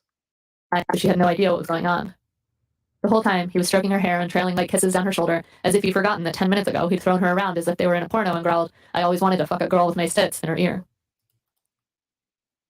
Then, out of nowhere, he started talking about his feelings for her. He talked about how hard it had been for him when she went away for break, not knowing if she had an old high school boyfriend she might reconnect with back home. Again, what a horrible, horrible guy. He cooked her a 3-course meal. Was that this guy or the other guy? No, it was the other guy. They went out on a date. She was flirting with him at work. She initiated because the dude, she worked at a movie theater. And what was the very beginning? I'm not gonna read the whole thing, but the very beginning, we'll just read the first paragraph to show where it was. Yeah. Margot is who's talking. Met Robert on a Wednesday night towards the end of her fall semester. She was working behind the concession stand at the artsy movie theater downtown when she came in and bought a large popcorn and a box of red vines. Oh, okay. So I had that wrong. He was working and she was. Oh, sorry. That's an unusual choice, she said. I don't think I've ever actually sold. Wait. Yeah, she was working behind the concession. That's what I thought. Okay. That's an unusual choice. I don't think I've ever actually sold a box of red vines before. Flirting with her customers was a habit she picked up back when she was working as a barista, and it helped with tips. That's how this all started. With her flirting with someone. And the next sentence that she was, flirting as a way to get money, which is totally different than flirting to get sex, right? That's a completely different thing. But she doesn't get tips at the movie theater. She didn't earn tips at the movie theater, but the job was boring otherwise. And she did think that Robert was cute. That's what started all of this. Now they go back to his house, all that stuff, and this is what's going on. And I want you to hear where this ends up. Those 2 weeks, it turned out, an entire secret drama had played out in his head, one in which she'd left campus committed to him, to Robert, but at home had been drawn back to the high school guy, who, in Robert's mind, was some kind of brutish, handsome jock, not worthy of her, but nonetheless seductive by virtue of his position at the top of the hierarchy back home in Saline. So he's thinking just a normal dude who likes this girl. Taking her on a date, they're hooking up, she's down with it. Then she's talking about how how he's expressing feelings to her. Again, this is the thing that led me astray as a child. Not a child, but as I was getting older. I assumed that that's what girls liked. I assumed the girls wanted to be, a princess, that they wanted someone who would truly care about them, and da-da-da-da-da. And I truly did. But let's see what her response is to him expressing that even when she was gone back home from college, that he was thinking about her. I was so worried you might Sorry. at the top of the hierarchy back home in Saline. I was so worried you might make a bad decision and things would be difficult between us when you got back, he said. But I should have trusted you. My high school boyfriend is gay, Margot imagined telling him. We were pretty sure of it in high school, but after a year of sleeping around at college, he's definitely figured it out. In fact, he's not even 100% positive that he identifies as a man anymore. We spent a lot of time over break talking about what it mean for him to come out as non-binary, so sex with him wasn't going to happen. And you could have asked me about that if you were worried. You could have asked me about a lot of... You could have asked me. You could have asked me.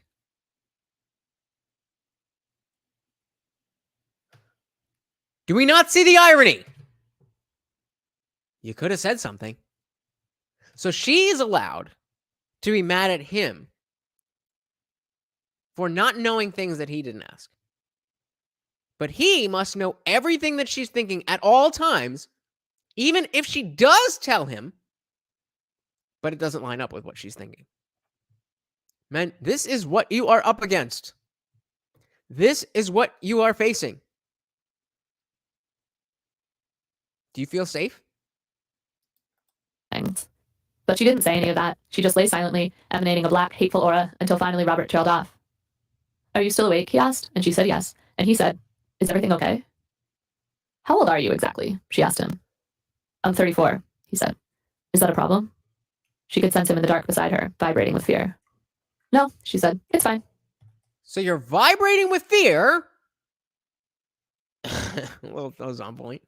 You're vibrating with fear. But no, there's no problem here. Everything is totally fine. But you're an asshole for not knowing that everything is not totally fine, even though I just said everything's totally fine. Good, he said. It was something I wanted to bring up with you, but I didn't know how you'd take it. He rolled over and kissed her forehead, and she felt like a slug he'd poured salt on, disintegrating under that kiss. She looked at the clock. It was nearly 3 a.m.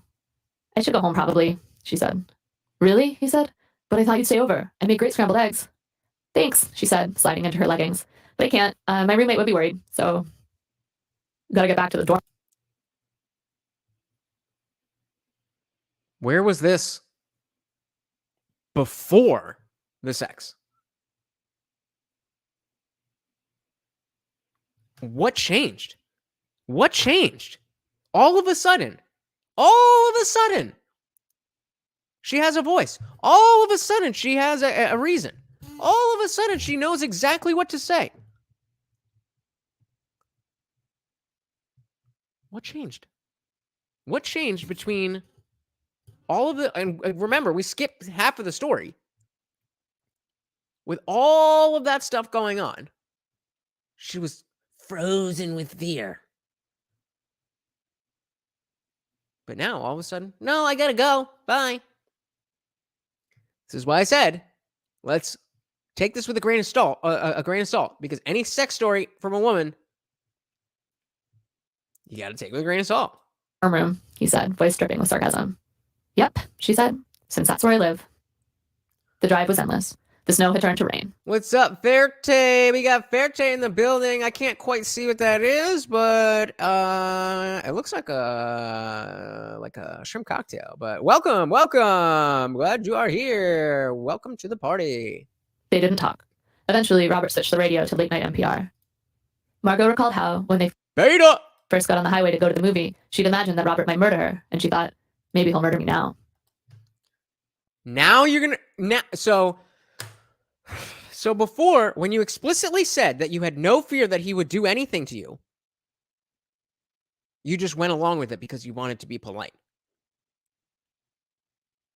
Now, you do think he's going to hurt you.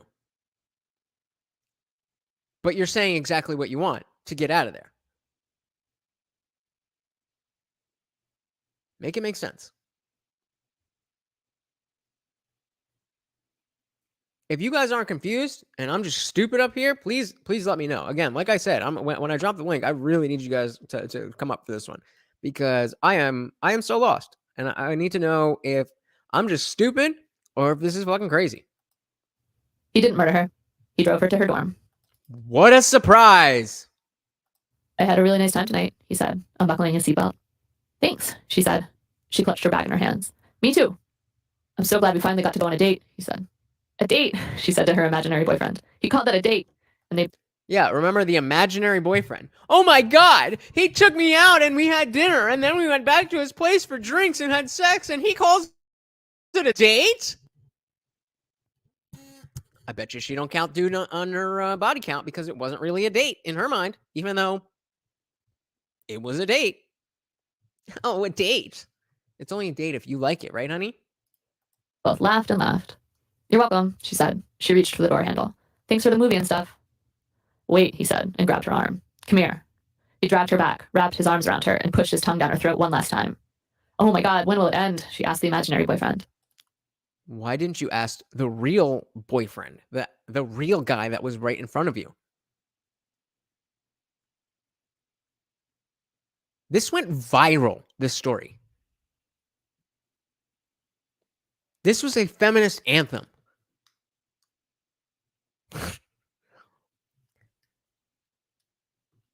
If I was a feminist, I'd probably be stupid enough to think this was helping my cause. But if I wanted to be a feminist as I am now, I would clearly see that we should bury the fuck out of this story, just like the Aziz Ansari story. They're not that much different. But the imaginary boyfriend didn't answer her. Good night, she said, and then she opened the door and escaped.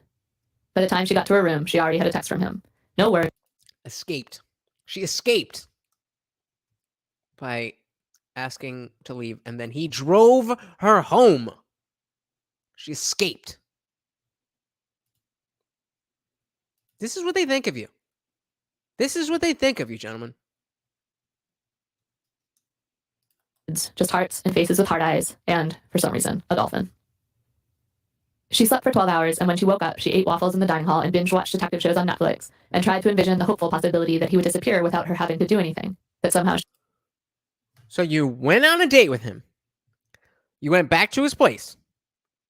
You grabbed his dick. You had sex with him. You let him drive you home. You gave him a goodnight kiss. And you think that's going to lead to him just disappearing? Remember, he confessed he was thinking all about you over whatever break when you were back home from college. But yeah, he'll probably just disappear. She could just wish him away. When the next message from him did arrive, just after dinner, it was a harmless joke about red vines, but she deleted it immediately, overwhelmed with a skin-crawling loathing that felt vastly disproportionate to anything he had actually done. Remember, that's how this whole thing began. With the red vines. Yeah, right. The whole thing started with the red vines. This was just a guy going to the movies, bought some red vines, and the girl at the counter's flirting with him. They go on a date. They have a great time. At least he thinks so. She some of the time. They have sex. Kiss goodnight. He's texting her the next day, referencing the very first thing that got her to want to be interested in him in the first place. But now it's weird, wrong. I'm sure it was a similar one because this they definitely didn't go through this whole thing. But definitely likely a similar one because as we're the only reason we got here is because we were reading another article that referenced this and said how relevant this was to her and all of her friends. All of them. So again, why? Why are these women so incapable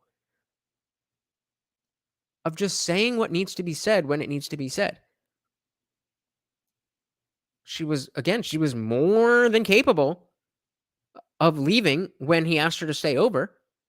Or in fact, he didn't even ask her to stay over. They were just hanging out. And she was like, okay, well, I got to go. Why couldn't you have said that before?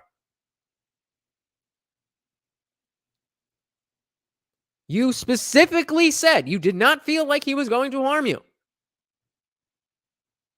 So what did he do wrong? She told herself that she owed him at least some kind of breakup message, that to ghost on him would be inappropriate, childish, and cruel. And if she did try to ghost, who knew how long it would take him to get the hint? Maybe the messages would keep coming and coming. Maybe they would never end. So she wants to ghost the motherfucker. But who knows how long he's going to... This is so backwards. And it makes sense it does make sense. When you hear stuff like this, it does make more sense why women think so backwards about this stuff. This is considered normal. Why is this considered normal? How did we get to a place where this is considered normal? She began drafting a message. Thank you for the nice time, but I'm not interested in a relationship right now. But she kept hedging and apologizing, attempting to close loopholes that she imagined him trying to slip through. It's okay, I'm not interested in a relationship either. Something casual is fine. So that the message got longer and longer and even more impossible to send. Meanwhile, his texts kept arriving, none of them saying anything of consequence, each one more earnest than the last. She imagined him lying on his bed that was just a mattress, carefully crafting each one. I love how she's got to throw that dig in there. When I moved into this place, my mom was... I prefer to just have the mattress in the box spring. I prefer to be lower to the ground. That gives you a better viewing angle on your TV. Instead of having to mount it, you can just put it on your dresser, and it's the same differential. And you know what else happens? Nothing gets under the bed. I have a 15-pound dog. Do you know how much bullshit is under my bed? Torn paper towels, old fucking toys that I haven't seen from him in months because he brings it under there and he'll tear shit up. And how often am I supposed to climb under my bed to clean it? But twice she had to reference that it's just a mattress on the floor. Just so you notice this stuff.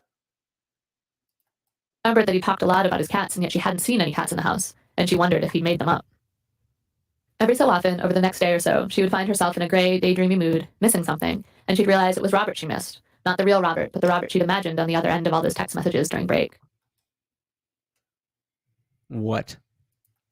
Hey, so it seems like you're really busy, huh? Robert finally wrote, 3 days after they'd fucked, and she knew that this was the perfect opportunity to send her half-completed breakup text, but So that's the timing. 3 days. 3 days later, and she's already like, oh my God, this guy, like, holy shit, he like won't leave me alone. He's like totally obsessed with me. This is 3 days. Facts, little toes. 3 days. I don't know. I don't know what your guys' love life is like. But I've been the guy who liked the girl and we hooked up, and I'm like enjoying this whole thing. So how do we continue this? I'm single right now, so it's never really worked out. But now it makes a lot more sense why that's the case. Because this is how they think. Lito says, seems like this chick is obsessed with this dude, but the whole story is about how he SA'd her because of the way that she was feeling and the way that he didn't read her mind. I think she definitely, I can't even make a, I have no idea. I have no idea what she thinks. And that's another big issue with all of this, is that not only are women not sure what they're thinking and putting that responsibility on men, but because they're so flighty, we can't get it right. Not only are they flighty from moment to moment, but they're flighty from woman to woman. Remember the first video we watched? The one girl was like, he asked you? Oh, I just like, we were reading each other's body language. And it's your responsibility, gentlemen. It's your responsibility to know the difference and to know when she feels this and when she feels that. And if she says yes, but she feels like no, then you're still an ARPist. Instead, she wrote back, haha, sorry, yeah, and I'll text you soon. And then she thought, why did I do that? And why did I do that? He's texting her saying, hey, what's going on? Gives her 3 days. And it's like, hey, I guess you're busy. Instead of being, hey, bitch, why don't you answer me? Because, that would be the next story. He's being polite. He's playing it low key. Ha ha ha, I guess you're busy. That's like how you say, hey, bitch, can you just answer me? You just spent a night at my house this week. Can I get a text back? She doesn't want a text back. So instead of either ghosting, which is its own issue, but it's 2022. It's what people do. She could easily just ghost him, or more responsibly, she'll be like, look, you're a great guy, da-da-da-da. I'm not interested. But no. It's like, yeah, I am busy. We'll talk soon. truly didn't know. Just tell him you're not interested, Margot's roommate Tamara screamed in frustration after Margot had spent an hour on her bed dithering about what to say to Robert. So she knows. Her friend knows. They're not stupid. They get it. They just don't respect you enough to behave differently.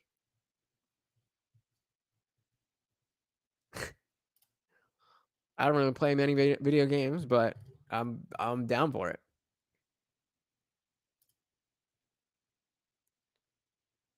Let's get to this last part. Get back to the article, and I want to hear from you guys. I have to say more than that. We had sex, Margot said. Do you? Tamara said. I mean, really? He's a nice guy, sort of, Margot said, and she wondered how true that was. Even to her own friends. Even to her own roommate. She's just saying things. Except this time, she's not trying to convince you of some bullshit. She's trying to convince herself of some bullshit. Even when her friend, her roommate, the person she lives with, the person that she sleeps 20 feet away from. I don't know if you've ever been to college. Spot on. I don't know if you've been to college dorm rooms, but typically there's literally about that much space between the beds. You have enough room to, side swipe, go that way by your roommate if you both happen to be walking in the opposite direction. There's not a lot, literally 10 to 20 feet away. This is the person that you feel like you need to lie to about this. And then we wonder why women can't collectively get better at this. But nope. The problem is teach your boys not to ring. Then, abruptly, Tamara lunged, snatching the phone out of Margot's hand and holding it far away from her as her thumbs flew across the screen. Tamara flung the phone onto the bed and Margot scrambled for it, and there it was, what Tamara had written.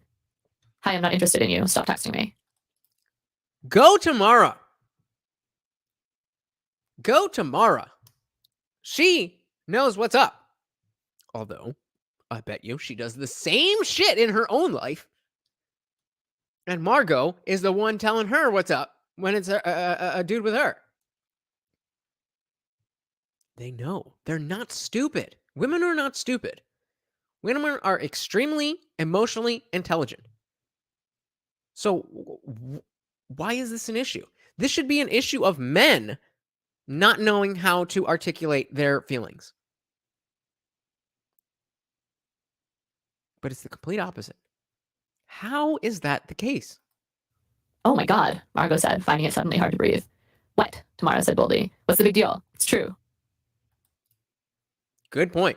I'm on Tamara's team. So she just said, hey, sorry, not interested. Let's see what calamity that brings. But they both knew that it was a big deal, and Margot had a knot of fear in her stomach so solid that she thought she might retch. She imagined Robert picking up his phone, reading that message, turning to glass, and shattering to pieces. Calm down. Let's go get a... Shattering to pieces over you? Unless this guy has shown you some reason that he's this small bit, which I imagine if it was the case, then you wouldn't have slept with him or felt like you cared enough to be polite or impolite. Because you sure as shit don't care about being impolite to guys like me. Short guys. Little do you know, height has nothing to do with dick length. I would say, Little Toes, that you have to be intelligent to be manipulative. I mean, especially emotionally intelligent. You have to understand your own emotions and other people's emotions to be able to use that to manipulate a situation. Which again brings the question, if they have this intelligence, I'm 5'4", I'm a size 10.5, baby. Take that for what you will. Why is there such a huge chasm between what they say and think and what they do? And I'm not talking about when they are purposely trying to manipulate people. This is the girl telling a story of her own. She's manipulating herself.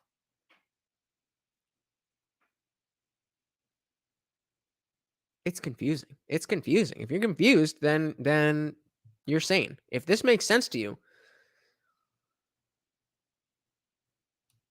maybe you don't have a dick.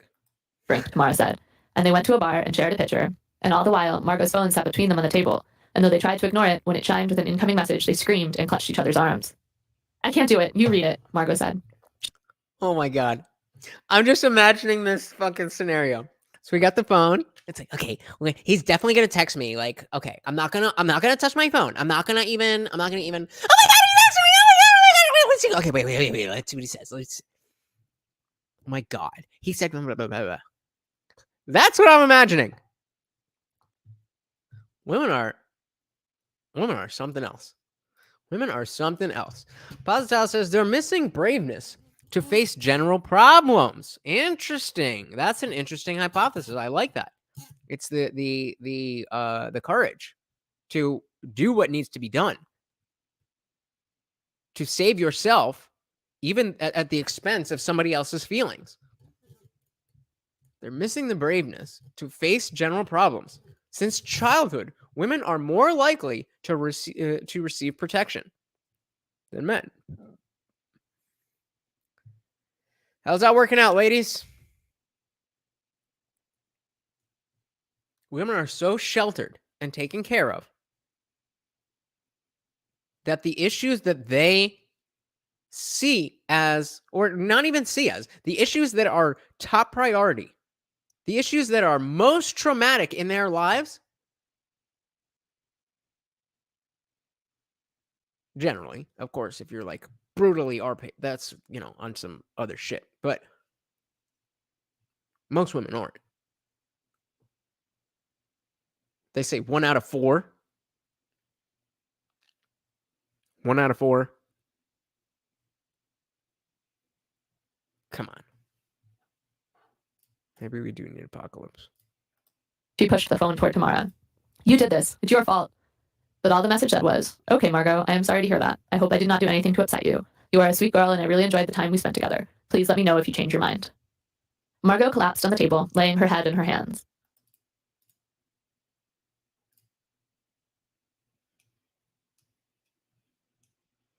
Why would you expect anything different?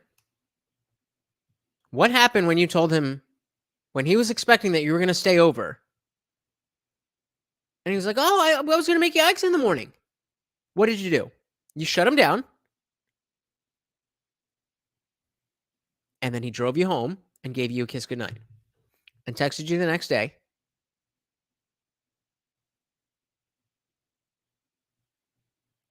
But to tell him that you're not interested, you would assume that he's going to smash his phone and maybe a little ego problem. Add a little sprinkle of ego to the mix. She felt as though a leech, grown heavy and swollen with her blood, had at last popped off her skin, leaving a tender, bruised spot behind. How fucking dramatic. Jesus Christ. But why should she feel that way? Perhaps she was being unfair to Robert, who really had done nothing wrong except Perhaps she was. Maybe she was just being a tad bit unfair to Robert. You guys think so? Or no, she was doing great. But why should she feel that way? Perhaps she was being unfair to Robert, who really had done nothing wrong except like her and be bad in bed and maybe lie about having cats, although probably they had just been in another room. So you don't know whether he has cats. Which, not really sure why that's even relevant. But again, you just gotta jot that in there. It's a man, so he's probably lying. I have no proof, but it's a man, so he's probably lying. Why do we have such a hard time admitting they're wrong? Because of what Postal said. Was it this one? No, it was. Was it this one? Yeah, that they're just protected. They always, daddy's little girl, and that whole thing. The princess thing. I'm not saying that's bad if you're a father and you have daughters and you want to you want them to have high self-esteem and you want to treat them like they are your princesses. They are to you. If you're not teaching them that not every man is going to treat them like you, their father, is going to treat them, then you are a failure as a father. That is such a fundamental thing to teach any child. That you have a 20-year-old woman out on her own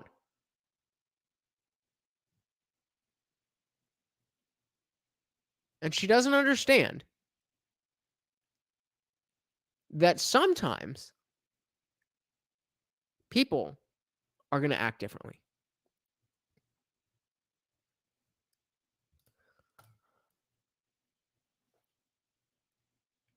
That's not going to help. But then, a month later, she saw him in the bar. Her bar, the one in the student ghetto, where, on their date, she'd suggested they go. He was alone, at a table in the back, and he wasn't reading or looking at his phone. He was just sitting there silently, hunched over a beer. She grabbed the friend she was with, a guy named Albert. Oh my God, that's him, she whispered. The guy from the movie theater. By then, Albert had heard a version of the story, though not quite the true one. Nearly all her friends had. Again, notice what she just said. So she's got a guy friend with her at the bar that she usually goes to, and Robert, this guy that she fucked, is there. Albert's heard the story, though not quite the true one all her friends heard. So now she's manipulating facts, aren't we all? Aren't we all? Shout out to Positile. But again, we established that there's a level of intelligence and emotional intelligence needed to manipulate people. She's manipulating her friend Albert by giving the side of the story that she wants him to hear. And that's her friend. We're just strangers. We're hearing what she sent to the New Yorker. So I guarantee you that Robert was even better in probably every aspect than what she is reporting here. I would guarantee it. Albert stepped in front of her, shielding her from Robert's view as they rushed back to the table where their friends were. When That's the White Knight, here to save the women from all the toxic males. I got you, girl. Don't worry. Who wants to... type of 1 if you think Margot ever fucked Albert. Margot announced that Robert was there, everyone erupted in astonishment, and then they surrounded her and hustled her out of the bar as if she were the president and they were the Secret Service. It was all... Again, even that. Just... why? You already told him you weren't interested. He gave you a response that says, oh, okay, that's fine. So you see him at a bar and you need to hide in the middle of all your friends and leave?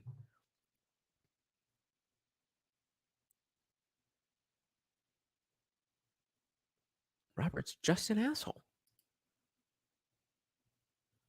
Margot's the girl, Robert's the guy. Really? Margot's the girl, Robert's the guy, and then she brought up Albert, her friend. So over the top that she wondered if she was acting like a mean girl, but at the same time, she truly did feel sick and scared. Curled up on her bed with Tamara that night, the glow of the phone like a campfire illuminating their faces, Margot read the messages as they arrived. Hi, Margot. I saw you out at the bar tonight. I know you said not to text you, but I just wanted to say you looked really... He saw you running out the bar like a fucking loser. Wait. You thought this whole time that this woman telling a story was about 2 dudes? It's Margot, M-A-R-G-O-T. It's a French name. You uncultured swine! But yes, it is a story about a woman. Hence the whole string. This wouldn't really be relevant if it was 2 dudes, would it? That's what I'm telling you, bro. Just sit back and enjoy the show. Just sit back and enjoy the show. I got you. If you have questions like that, yeah. That's a pretty... Google it. It's a pretty common name. Pretty. I hope you're doing well. I know... So let's go back. Let's go back because remember, she told him she wasn't interested. She was scared that he was going to flip the fuck out. All he said was, oh, that's cool. Let me know if you change your mind. Then, weeks later, she goes to a bar and sees him on the other side of the bar. She's like, oh my God, that's the guy from the movie theater who bought the red vines and fucked me. And it was really good at some points, but I decided that yeah, exactly. Dude, just chilling at the bar with the boys. And because you're so embarrassed that you made a fool of yourself, whether she realizes it or not, that is why she felt she needed to get out of there.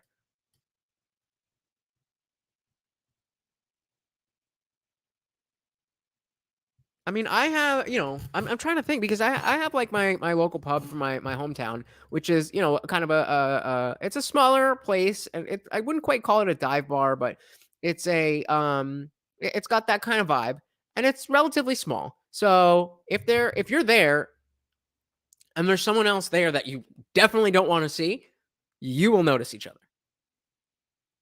But also, you can just not say anything. You can just keep doing what you're doing. And clearly, that's what Robert did. Because he said he saw her. They were like, oh my God, we gotta get out of here. If that's not 20-year-old behavior, I mean, Jesus Christ. But I want to go back and... Her faces. Margot read the messages as they arrived. Hi, Margot. I saw you out at the bar tonight. I know you said not to text you, but I just wanted to say you looked really pretty. I hope you're doing well. I know I shouldn't say this, but I really miss you. Hey, maybe I don't have the right to ask, but I just wish you'd tell me what it is I did wrong. Wrong. I felt like we had a real connection. Did you not feel that way? Or maybe I was too old for you, or maybe you liked someone else? So here we have, hold on, we have dude, kind of really saying, hey, look, I felt like we had a good time. I don't know what happened. Can you just let me know what happened? I do not suggest doing this, gentlemen. If she's not interested, the reason why doesn't matter. If it's not because you're fat or broke or whatever, then she just wasn't feeling you, and there's another girl who will. Do not ask a girl why she didn't like you. But again, you don't get this kind of text from, Giga Chad. Giga Chad doesn't give a fuck about you or what you're doing, especially after he already fucked you. This just sounds like a nice guy who liked a girl, took her out on a date. They had a good time. She wasn't feeling it. And because she wasn't feeling it, which is totally fine, but because she wasn't feeling it and she didn't know how to express herself, she's led this guy on. She's added a notch to her body count. And then she wrote to the New Yorker to perpetuate this idea of RP culture. There we go. Got an amen. Thank you, Pastor. Is that guy you were with tonight your boyfriend? Question mark, question mark, question mark. Or is he just some guy you were fucking? Sorry. When you laughed when I asked if you were a virgin, was it because you'd fucked so many guys? Are you fucking that guy right now? Are you? Are you? Are you? Answer me. Whore. That's where Robert went wrong. It's very obvious that you don't talk to people like that. Man, woman, dating, not dating. Don't talk to people like that. That is not cool. That's also why I said, if a girl's not into you, don't ask why. It doesn't matter. She's not going to become into you because you've asked why. And definitely,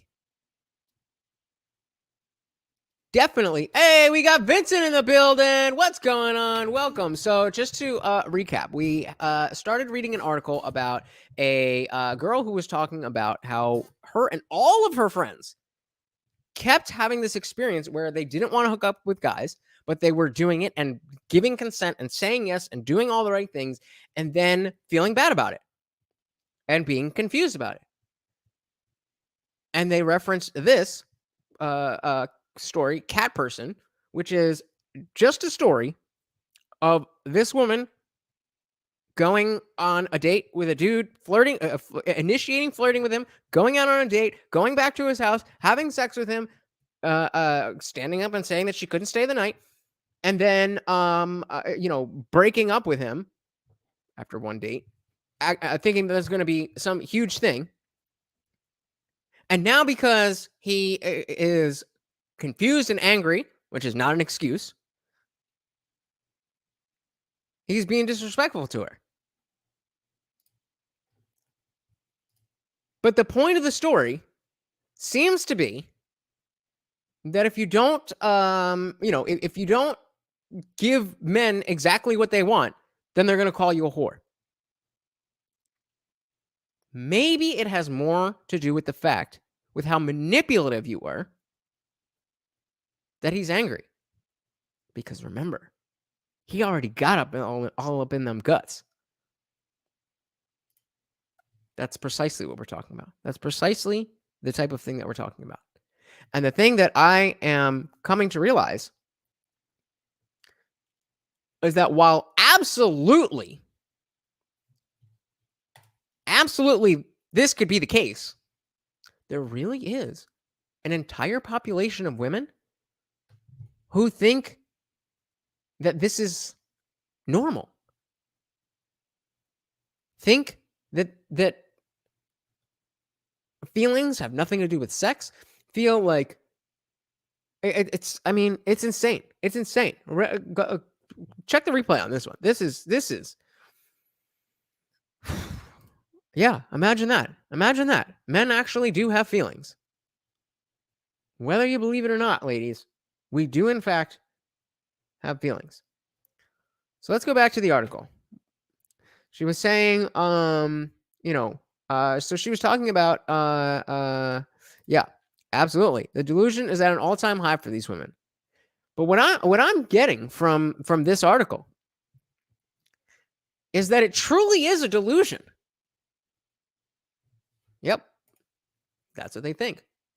That's what they think. But I'm starting to think that from this article and the story that we just heard, the words that are being used, again, this is one you're going to want to check the replay. But delusion is the exact perfect word. There's definitely, succubus type women out here finessing dudes. But I think more often, it's women who are just uninitiated and don't know how to treat men like real people. Not that they're trying to be offensive, but they legitimately don't have any frame of reference to see men, any man, as a human being with feelings like them. Let me show you what I mean. So let's, the last thing that she was saying was consent education takes already anxious and inexperienced young people and gives them a simplistic binary way of understanding sex. It's no surprise that many of us have absorbed the message that sex is a straightforward transaction with little room for complicated feelings. And we're confused when we experience the inevitable complications that sexual intimacy brings. It's no surprise that they've absorbed the message that sex is a straightforward transaction with little room for complicated feelings. That's what I'm saying. The delusion is legitimately a delusion. I don't think they know. Vincent asks, do you think they even want to treat men like a decent human being? I would say no, but that's because they don't see men as human beings. They don't see us as they see us as one of two categories. Either a god who can do anything and know everything and all of that, and so one little misstep is like, you're fake. You're not the man that. Or they just go right to, you're a piece of shit.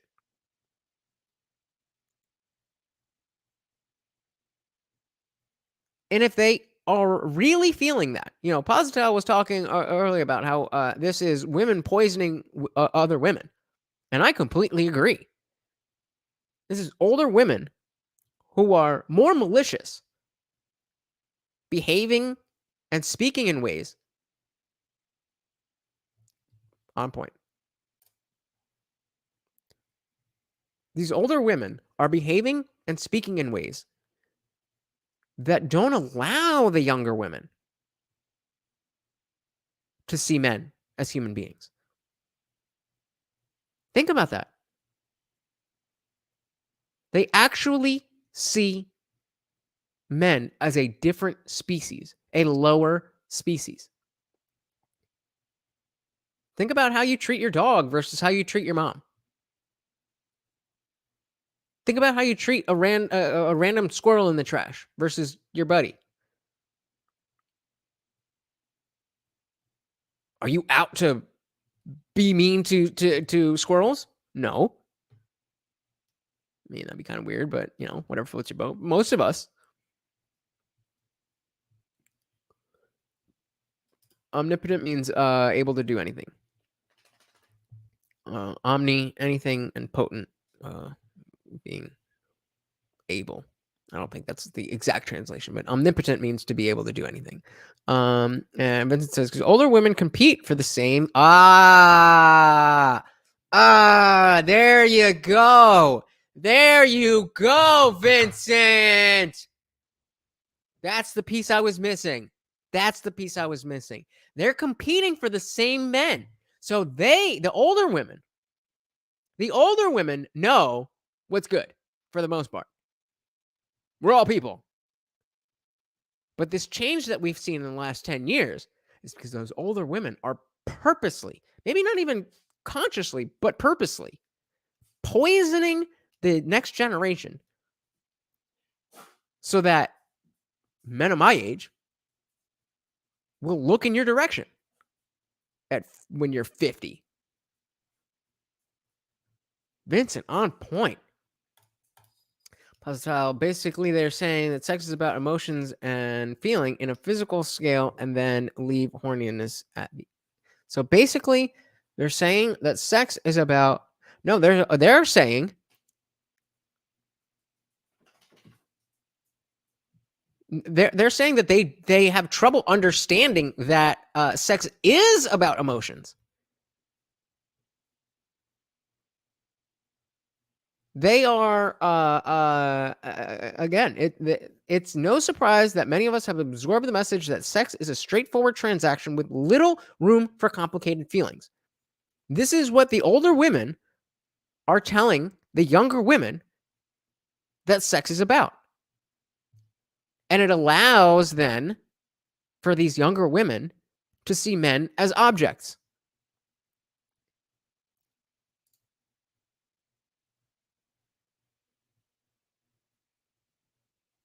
What kind of bowl do you have on that? What kind of stem do you have on that? Just put a stem, or get a one of those filters. Come on, guy. Or better yet, get a Puffco and start dabbing. And it says these women are like crabs in a barrel. These poor young ladies. Misery loves company. On fucking point, Vincent. On fucking point. See, you said you were confused. You got it. You got it. So let's move on. So in 2017, Kristen wrote that cat person story. And the author of this article said when the professor told them to read Cat's story for the first time, they were encouraged to evaluate sex outside of the consent checking box. Our professor asked us if what happened in the story, the cat person story, was right or wrong.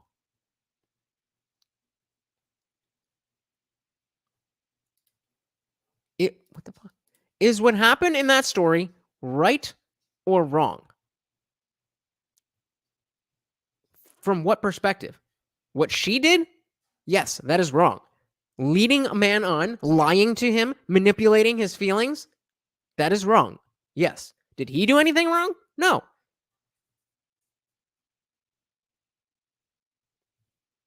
Depends on who you're asking.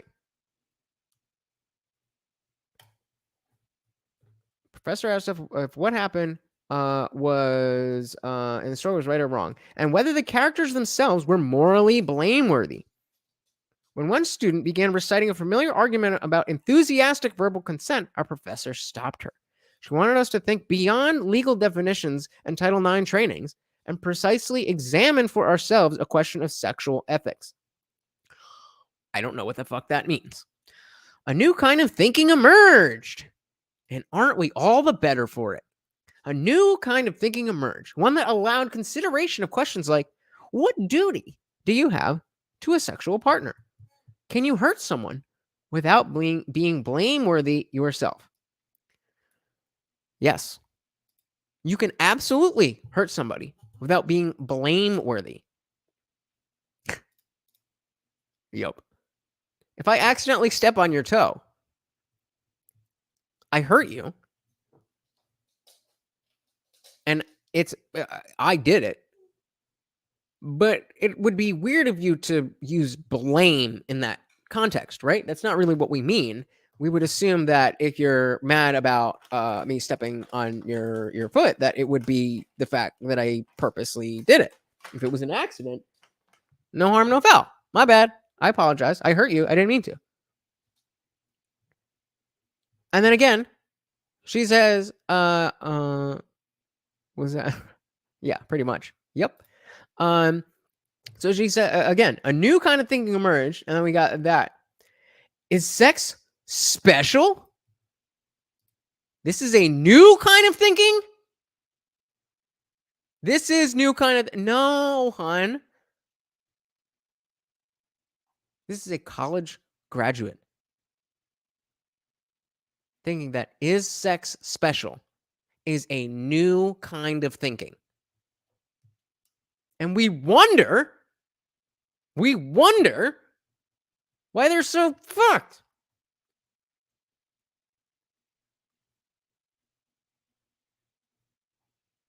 I mean, is this coming through as clear as I hope this is coming through as clear as I think it is, because this is mind blowing that you would think that going to college and taking a feminist philosophy course has opened you to a new type of thinking where sex is special and intimate and actually means something. What the fuck kind of hoe shit have you been doing before this class? Holy shit. Yeah, exactly. Yep. This is the new type of thinking. The class was divided on the answers to these questions. That's the whole point of asking them in the first place. Is it though? Even though consent is essential, when it dominates our discussions about sex, we don't learn enough about our power to do more than refuse or approve advances.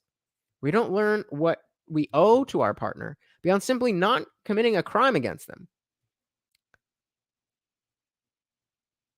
You don't? Because I do. My duty to my partner that I'm having sex with is to stay safe, make sure we're in agreement at what has been consented to, and it try to feel good. And that one's even iffy there. I might just be getting in and getting out. And you might be too. I don't know.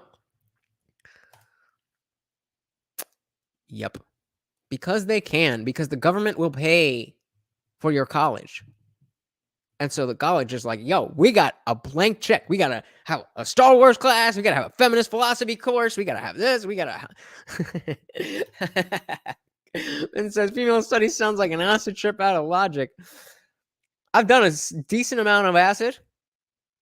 And it made a lot more sense than what these chicks are thinking. I'll tell you that much. She says, we don't learn what we owe our partner beyond simply not committing a crime against them. And again, did you guys need to be taught this? Or did you understand just growing up, being a person, wanting to have those feelings for yourself, take the next logical step in that if this is what I want, Morty, you cannot go up there. If this is what I want, and I'm a person, then likely that's what other people want too. Groundbreaking, right? A new kind of thinking. And we don't learn to navigate the complexities of loving and making love to another person. Again, learn from who? Just do shit. And communicate.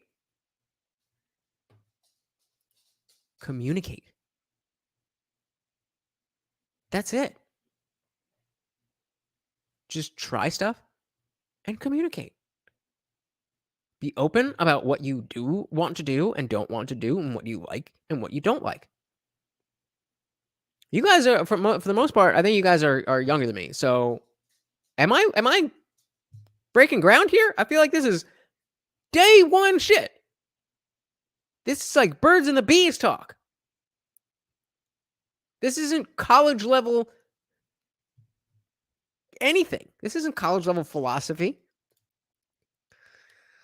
Vince says, I commend anyone who survives even one school day in a feminist studies course. Because my God. I agree, but what are they doing there in the first place? That kind of knocks them down a peg, right? No. If you can make it through, and well, here's what it is. You have to be able to make it through and not be confused about the fact that having sex is not strictly transactional all of the time. Pretty basic. Thank you, Darshan. If you got to dip out, I appreciate you hanging out. Everybody go check out Darshan McAway on YouTube. He is doing some great stuff, as well as 2 episodes of the I Didn't Read Your Book podcast on this very channel. Go check him out. And so that's like someone saying, what if you use stone dials to tell time? Do you think that's where we're advancing next? Exactly. Like, this is caveman shit. Thank you, Darshan. I appreciate that. Just showing love for the game. All right, so let's see where this because this article, it's the cat person thing was context. This is really what I think that this girl is bringing up things that are legitimate and real. If these girls are really that deluded on a massive scale, then kudos to her for bringing it to the forefront for us to be like, hey, ladies, you gotta switch your thing a little bit. So she said, even though, the best sex is as rewarding emotionally as it is physically. Groundbreaking! This requires trust, both in our partner and in ourselves. When we trust ourselves to know what we want and have the language to articulate those to others. Wait, she said, when we trust ourselves to know what we want and have the language to articulate those wants to others, sex becomes more than just the transactional experience common under current norms. I guess I really am that old. Because if that is your norm from when I was, in 18 to 23, you were a whore. Now you're just a woman. And so they're trying to cause us to evolve back to the tadpoles. Yeah, for real. But we ain't going to let it happen. We are not going to let that happen. Well, I mean, they can, but we ain't fucking with them. If she belong to the streets, leave her there. Where did we leave off here? Yeah, we need that language. And again, I don't feel like this is an issue with men. I don't feel like men, gay men, I don't feel like there is an issue of consent like there is with heterosexual interactions. Boom. Positile dropping knowledge. Don't talk about understanding your partner if you can't even question yourself.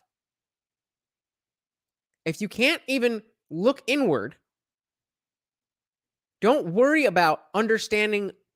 First of all, don't worry about having sex with other people. You're not ready for that. First, you need to understand yourself. Then you need to understand that other people are different from yourself and from each other. And then you can figure out the modes of understanding those differences. And then you are ready to have sex. But these kids are doing it backwards. And old dudes, old dudes like me around here like, why don't they like me? I'm a nice guy. I made her laugh. I texted her back. Fucking moron. Because that's not what they want. They don't know that's what they want. They think they just want their backbone out. It's fun a couple times. Then what? I'm back in.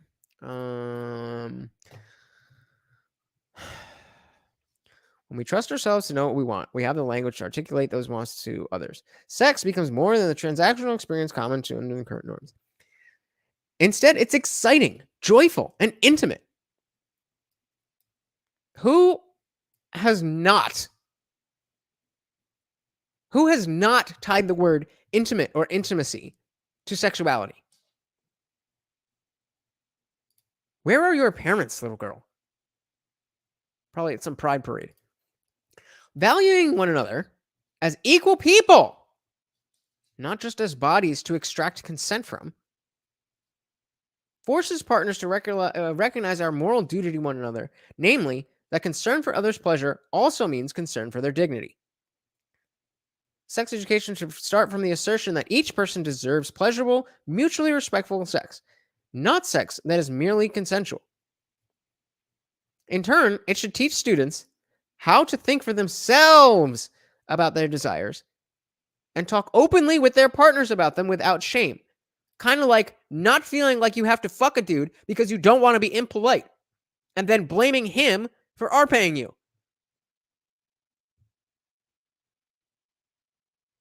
So again, kudos to her. At least she's on the right track. At least she realizes she's crazy. And so are all of her friends. At least she realizes it. And says, they don't care about straight men. To them, we aren't supposed to have opinions or boundaries.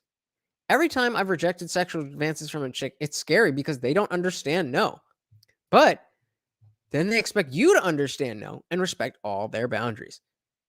It's only on our side we're not supposed to be treated like people. And this goes back to what Positile was saying about women poisoning women. This is the older generation who's hitting the wall and realizing, oh, shit, I missed out. All the dudes my age are taken. The only available dudes are 30 years old. I got to make sure this 20-year-old girl doesn't take the man that I want to have.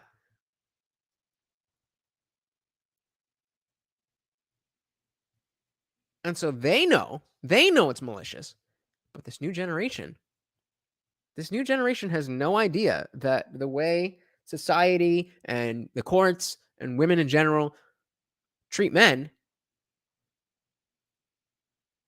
is not good. They know they wouldn't want to be treated that way, but they don't understand that because they don't want to be treated that way, that we also don't want to be treated that way. They literally don't understand it anymore. This is what you're dealing with.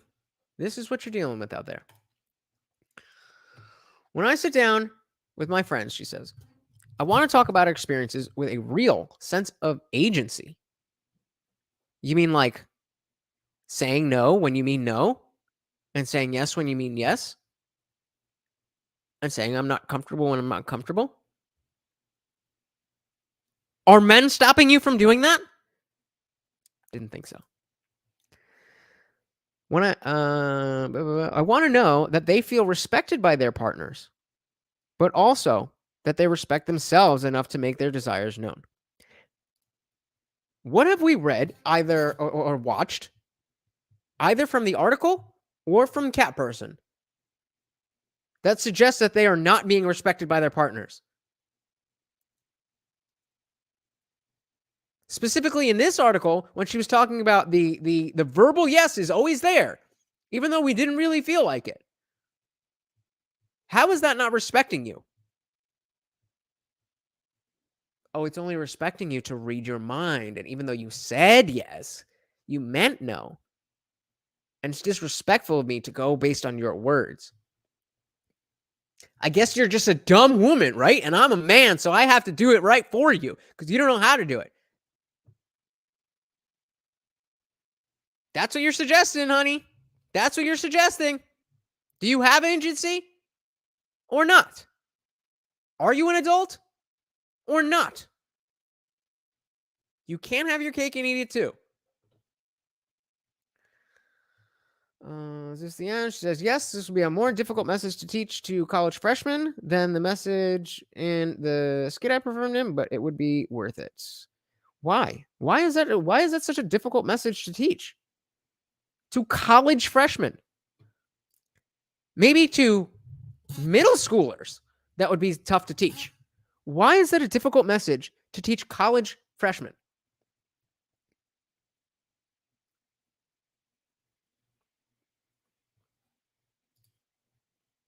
I don't know.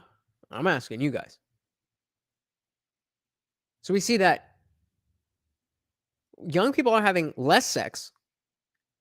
They're waiting, less casual sex. They're waiting longer to lose their virginity. Once they do lose their virginity, they're having less sex for, after that. In general, of the non-virgins, they're having less sex too. But even people who are virgins, once they lose their virginity, it's not like they're off to the races.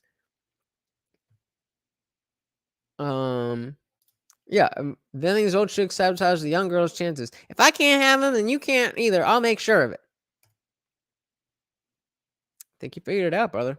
I think you figured it out. So here's what I'm gonna do.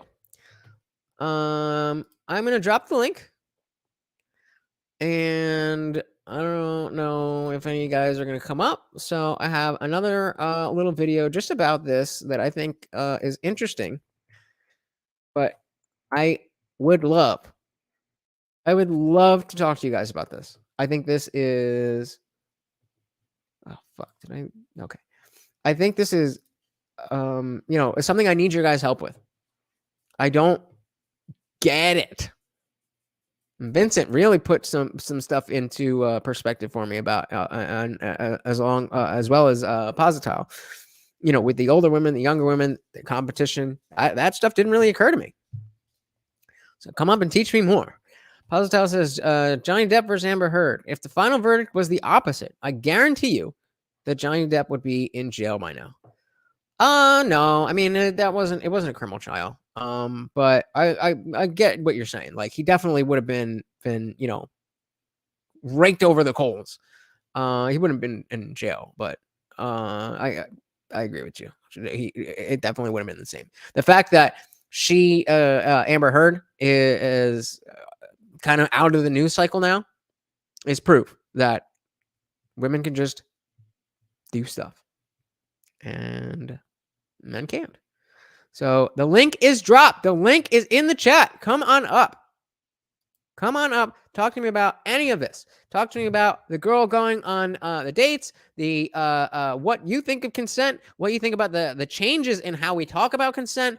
Why do these young kids not understand that sex is supposed to be something special and intimate and respectful and all of that? Any of that stuff. Come on up. I'm waiting for you. In the meantime, we've got why enthusiastic consent doesn't work for everyone. So consent's not good enough, but now enthusiastic consent is not even good enough. Hello, everyone. So this week is Sexual Health Week. I know we just had World Sexual Health Day, not Sexual Health Week. We're just making all the content. Sorry, hold on. So this is from September of last year.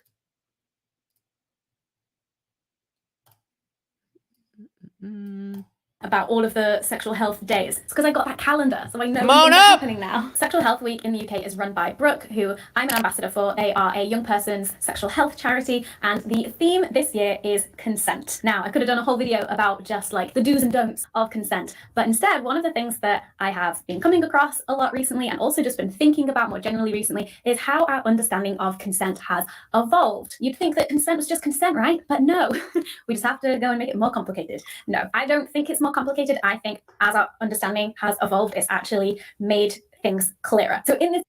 Apparently not, hon. Apparently not. Because the kids don't know what the fuck is going on. The kids don't know that sex is supposed to be something special. The kids don't know that it's supposed to be an intimate experience. The kids think that this is purely transactional. But I'm just a man. What do I know? Video, I want to take us on a journey through a few different models of consent, how they work, what they mean, what its strengths are, what its pitfalls are, and why we have maybe evolved into new understandings of consent. For the most part, I'll be using gender-neutral language in this video. However, we can't talk about consent without talking about rape culture, and we can't talk about rape culture without acknowledging how gendered it is, with the majority of perpetrators being men and the majority of victims and survivors being women. Of course, we should be supporting all survivors of sexual violence, their gender and the gender of their perpetrator, and at the same time making sure we don't forget to address sexism and misogyny. Leave some links in the description to some resources and support around sexual abuse and violence, women and non-binary folks. I'm trying to mute the naughty words, but you know. So our first model of consent is no means no. This phrase was coined by the women's movement in the 1970s. The 1970s. New thinking. A new way of thinking emerged. And it was used in many rape prevention campaigns. And you may recognize it if you've ever experienced sex ed in school. No means no, kids. So no means no is about the responsibility to listen to and respect a no when you hear one. It's also about the responsibility to say no if It's about the responsibility to say no if you don't want the sex. This is the first time we're about to hit the 3-hour mark. This is the first time we are hearing anyone say anything about the half of my shit gets claimed. I'm not monetized. I don't give a fuck.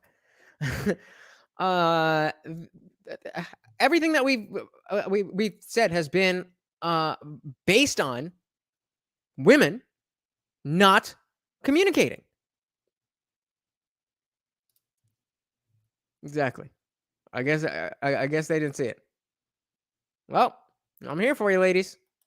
you don't want the sex. However, how easy is it to say no? And here it's really important to think about how acceptable or not acceptable it is to say a direct no in our culture, even in non-sexual situations. Somebody asks you if you want to do something. Do you tell them no directly, or do you come up with an excuse, or do you say you're busy, or do you lie, or do you go along with it anyway, even if you don't want to? Kind of like that brunch situation from the first video. Has nothing to do with sex. Do you want to go to brunch? We're getting a list for brunch. Yes, no, come on. Yeah. That's what these children,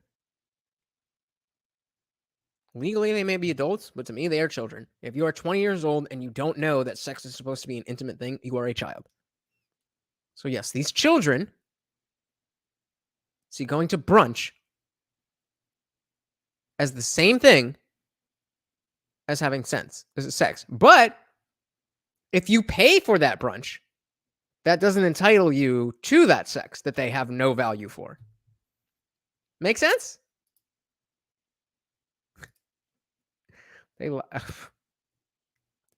Understatement of the century. Saying no in our culture is not normalized at all. She just said it's been a thing since the 1970s that no means no. You would have heard it if you took sex ed. Does that not completely contradict the idea that saying no is not part of our culture? What are you talking about? It is so difficult to say no just to like a social hang that maybe you don't want to go on, or a party that you don't want to go to. So or brunch. How easy do you think it is to say no in sexual situations? It should be easier because the stakes are higher. If I ask you to hit the like button, it should be easier for me to ask you to hit the like button than for me to ask you to donate money to me. Because the stakes of one are higher. If you say no, oh well. If I ask you for money and you don't want to give me money, then you're not likely to, come back and frequent the channel because you're going to assume I'm going to be always asking you for money.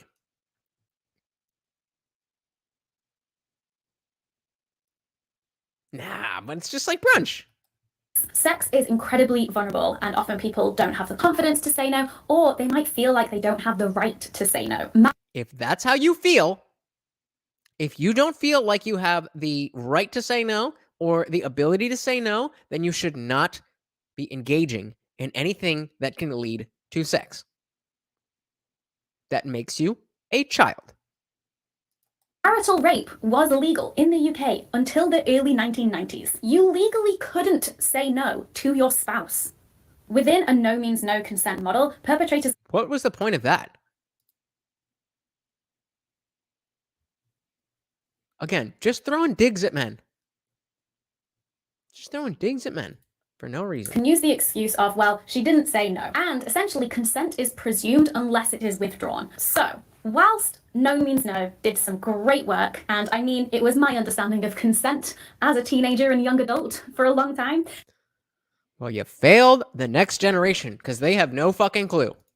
It definitely isn't enough to actually deal with the reality of how people interact with each other, and specifically power dynamics in sexual relationships as well. That brings us on to affirmative consent, and this emerged in the 1990s. And if the previous one was no means no, then affirmative consent is yes means yes. Affirmative consent means that the absence of a no is not enough, and the absence of a no does not indicate consent. The focus here is on the yes, whether that's a verbal or a non-verbal agreement to sex. The affirmative consent model leads to women's role in sex not just being one of potential refusal. And this model was very much adopted by universities in their consent policies and by the law. However, is affirmative consent enough? It should be, because if you're an adult and you give verbal consent to do anything else, it's enough. So why is it different with sex? Frame sex as something that one person wants and the other person either accepts that offer or refuses it. And in the case of heterosexual relationships, very much the man that offers and the woman whose responsibility it is to accept or refuse. Do you want sex? Yes or no? And those are your only options. Correct. Those are your only options. Those are your only options. What does Vincent say here? Do you want to have sex or do you not want to have sex? I'm not saying it's simple and it's not nuanced, but at the end of the day, the answer is either a yes or a no. And it is your responsibility, man or woman, or other, to speak up for yourself. This doesn't mean that it's okay if you were essayed because you didn't. I mean, you're telling me. I thought it was, but apparently it's not. I thought it was pretty simple. But they don't get it. They really don't. People, especially women and other marginalized genders, agree to sex or consent to sex that they do not want because they feel like they have no other choice. And if you feel like you have no other choice, you're a child who should not be engaging in activities that will lead to sex. this is often down to an inequality of power in relationships in regards to gender, but it's also exacerbated by other marginalized identities that people may hold, such as trans status, sexuality, disability, immigration status, race, and class. So where do we go from affirmative consent? Well, welcome to the party, enthusiastic consent. This is so even again, even saying explicitly is not enough. You have to say it enthusiastically. very much a level up. We've evolved. This is not just about agreeing We've evolved to sex that was somebody else's idea, but sex being something that you are excited about and you are enthusiastic about engaging in. The focus with enthusiastic consent is about mutual pleasure and desire, which is amazing. And this model is very much championed within the sex positive movement. However, we can't ignore all of the people who are consenting to sex that they don't sexually desire. If you are consenting to sex that you do not desire, you either are a child and should not be engaging in activities that will lead to sex, or I don't care. Because guess what? Consent comes in many different ways. And there's, again, take it away from sex. I was a drug addict for 5 years.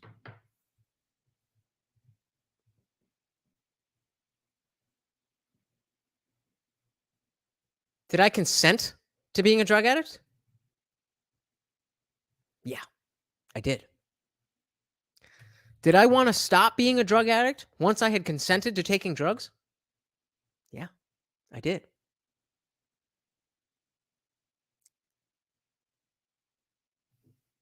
But I still did the drugs. And that's not the drug's fault. That is my fault.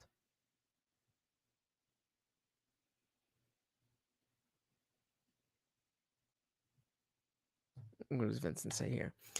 And it says, why are you having sex you aren't enthusiastic about? When I have sex, you best believe I'm enthusiastic about it. Exactly. Very simple. Very simple. Just don't do shit you don't want to do. And yes, I'm a man. I am 5'4" and I look like this. Okay? So don't fucking come at me with, oh, I'm scared of it. I am multiples more likely to be attacked by someone for any reason than you are for politely and respectfully rejecting someone. Positive says, so for a woman, you're not going to come up, bro? Come on. So for a woman, it's so easy to say yes for procedure because it's their body. But it's even more difficult to say no, even though it is their body.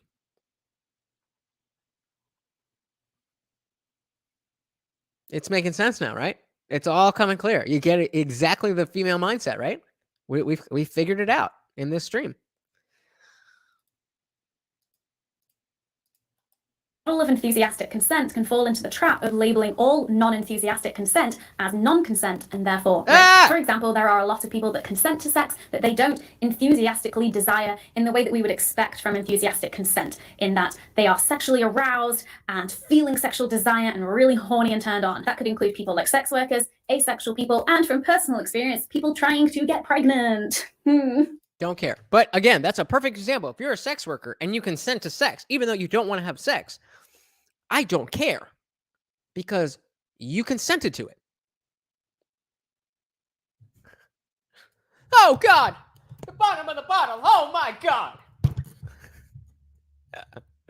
Shout out to TLA. Yo, oh, my God. Speaking of which, he did I'm in his, are you in his locals? He did a locals Q&A yesterday.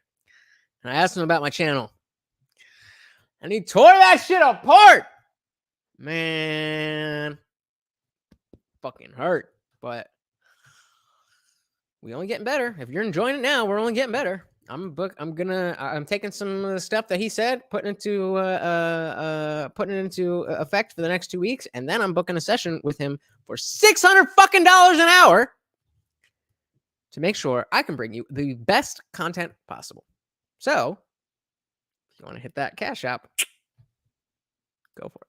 Sexual desire, enthusiasm for sex, and seeking pleasure are not the only reasons that people may want to have sex. Research done in 2007 found 237 reasons why people wanted to have sex. And I'm just going to read a few of them for you because we're not going to get through the whole list. I was in the heat of the moment. It just happened. I was bored. It just seemed like the thing to do. Someone dared me. I desired emotional closeness. I wanted to feel closer to God. I wanted to gain acceptance from my friends. It's exciting, adventurous. I wanted to make up after a fight. I wanted to get rid of aggression. I was under the influence of drugs. I wanted to have something to tell my friends. I wanted to express my love for the person. I wanted to experience the physical pleasure. I wanted to show my affection to the person. I felt like I owed it to the person. I was attracted to the person. I was sexually aroused and wanted the release.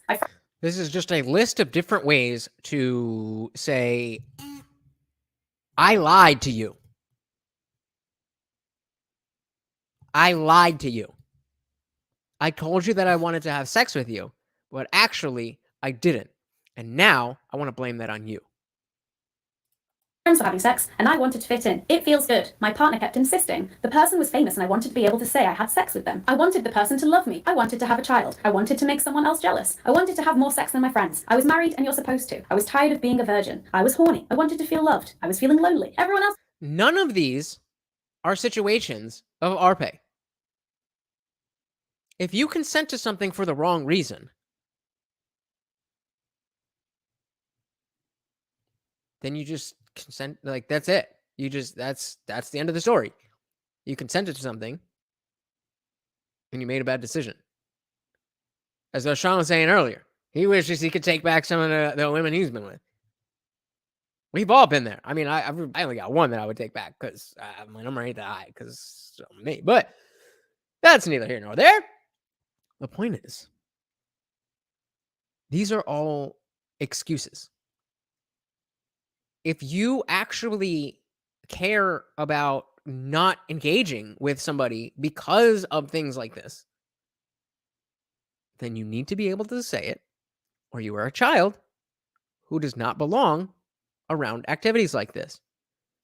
Oh, look who we got. We got D-Mac in the building. Welcome, brother. How are you doing? I'm good. What's up? Can you hear me? Loud and clear. Good deal. Good deal. Listen, I'm sorry I can't cam up. I'm in the process of getting ready to pack up and travel. Got to charter a flight to Florida first thing in the morning. But Nice. Safe travel. thank you for pulling me up. Greatly appreciate it. You've been doing a fantastic job, despite what TLA says about you. You're doing it, man. Let me tell you something. You're doing it right because you're in the progress of making something happen for yourself. I know he's giving you constructive criticism, but that is what it is, you know? Yep, absolutely. Yeah, it was. I was. I even just before I came on, I was like, "Thank you again." Like, it's just tough to find people who not only know about this content creation stuff, but that will give you that information and be real.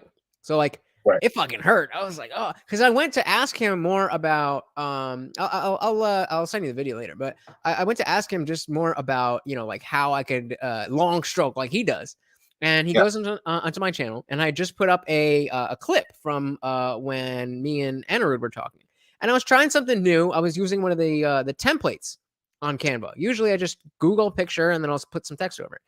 And he was tearing that apart. Then he was scrolling through, and then there was one other video from 4th of July where I just labeled it post barbecue hangout, where I just figured like, oh, like if you after your barbecue with whatever, come hang out. And those were the two most anomalous things, but even so, he tore it apart. But it was all constructive. And unlike these women that we're talking about, you need to be able to understand when you're not doing things right and when somebody is telling you how to do things better. Right.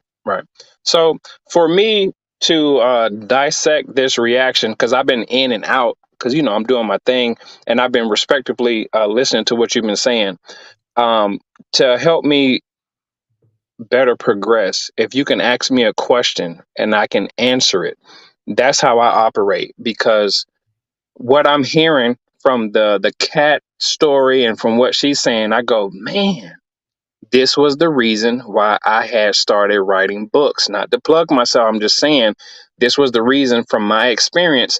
What you guys are hearing, I've been experiencing that since I was like 16, and I'm currently 39, going on 40. And I've dealt with hundreds, if not thousands of women before I chose one to marry and to have a child with. So how let's back up and what is let me just what's most surprising about what you've heard? I know you said you were in and out, but what was the most surprising thing? Let's start there. So that nothing has changed. The story from let's go with the Catwoman story, or the cat story. Yep. It was a little bit fabricated, and of course we were listening into it into like double speed, so it was kind of hard for me to really gravitate towards it. But as I was listening to it, hearing out, I go, okay, that's a fabricated story. Maybe it sounds like a girl who was doing a college project to pull people in to go viral or to get some type of influence, if you will. And I go, well, the scenario, it was a real scenario, but it didn't sound like it was her scenario. It sounded like it was somebody that it came from. And when the guy towards the end got caught up in his emotions and called her, the healer. Right. Called it a gardening tool.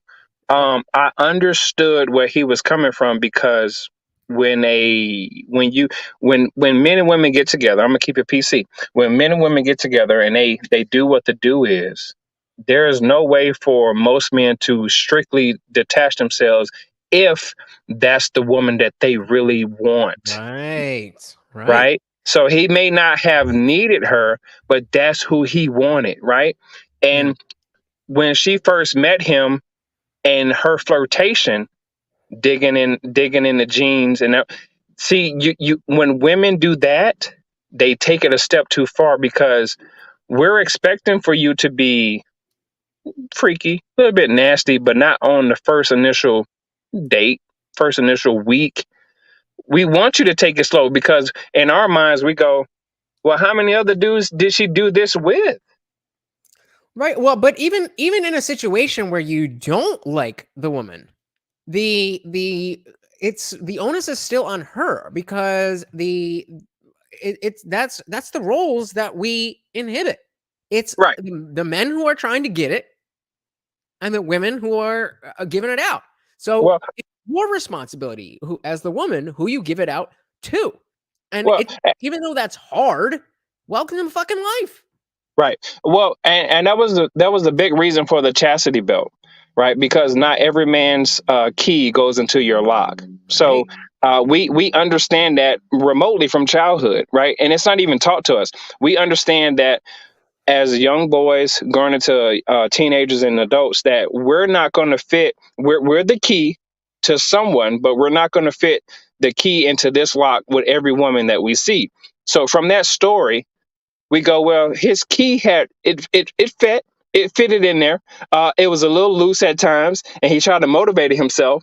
But at the same time, he jimmied it open. But you know what? She didn't like the way he jimmied it open, right? Because there was a breakdown in there where she said something along the lines of, he was going soft, and he said something to kind of boost himself up. Well, that lets me know that she's been through that a time or two before, right? And maybe she's not the one that has what the man wants to have from her, which is typically, which is a hand in marriage, or at least a solid girlfriend, right? Most men will go for a solid girlfriend. It's not even about marriage and having kids. Most men want to know, like, yo, are you for me, or do you want to be in the streets? If you want to be in the streets, tell me, so I don't have to put my key into you fully. Facts. Come on, And I'm dropping gems. Don't let me put my key into you fully if you for the streets. If you for the streets, then I know you for the streets, and I'm going to pull back just a little bit. I know how to jimmy your lock, and I know how to unlock it, but I'm not going to push my lock in you all the way.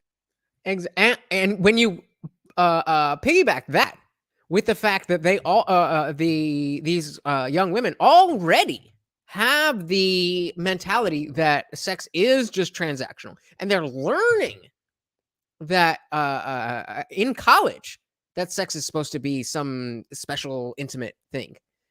Yeah. It sounds like you're under the same impression that I was, that was the default. And as you get older and you kind of, get more into it, and I'll compare it to drugs again. When I was growing up, drugs were bad drugs, scary. Definitely are still scary. But once I was doing them, then it was just like, oh, okay, this is what it is now. It doesn't seem like. And I felt the same way about sex. Like, oh my God, sex is this huge thing. I want to make sure. Even me, I was like, I want to be with the right girl. I don't really care if it's candlelit and whatever, but I don't want to just give it to. I want it to be something I'm gonna remember, whatever. And women even felt that way even more so in from what I remember of being that age. Yeah. But it seems like it's completely reversed. So I mean, especially as a father, does this give you any give you any extra motivation to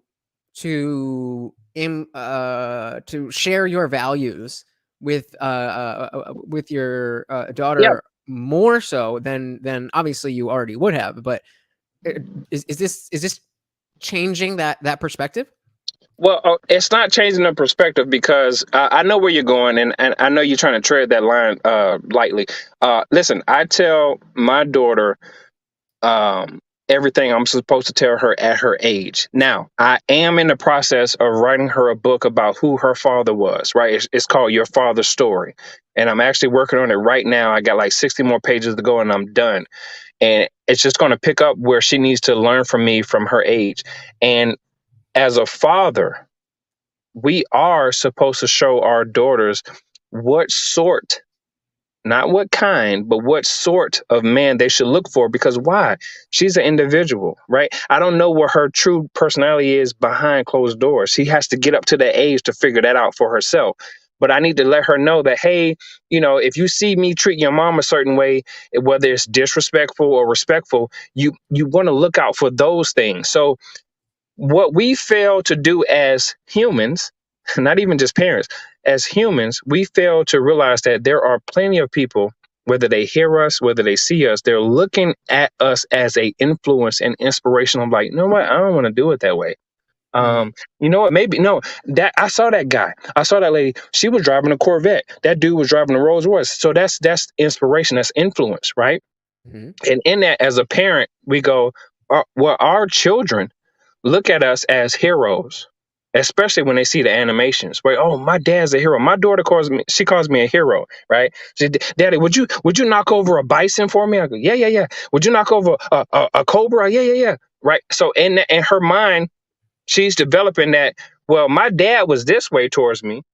Well, I need to look for that guy that this way. But what we fail to realize on the public stage is we're not telling them, hey, man, behind closed doors, I cry.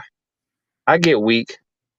I'm trying to figure it out. I'm trying to think like I know who I am, but I'm not where I want to be.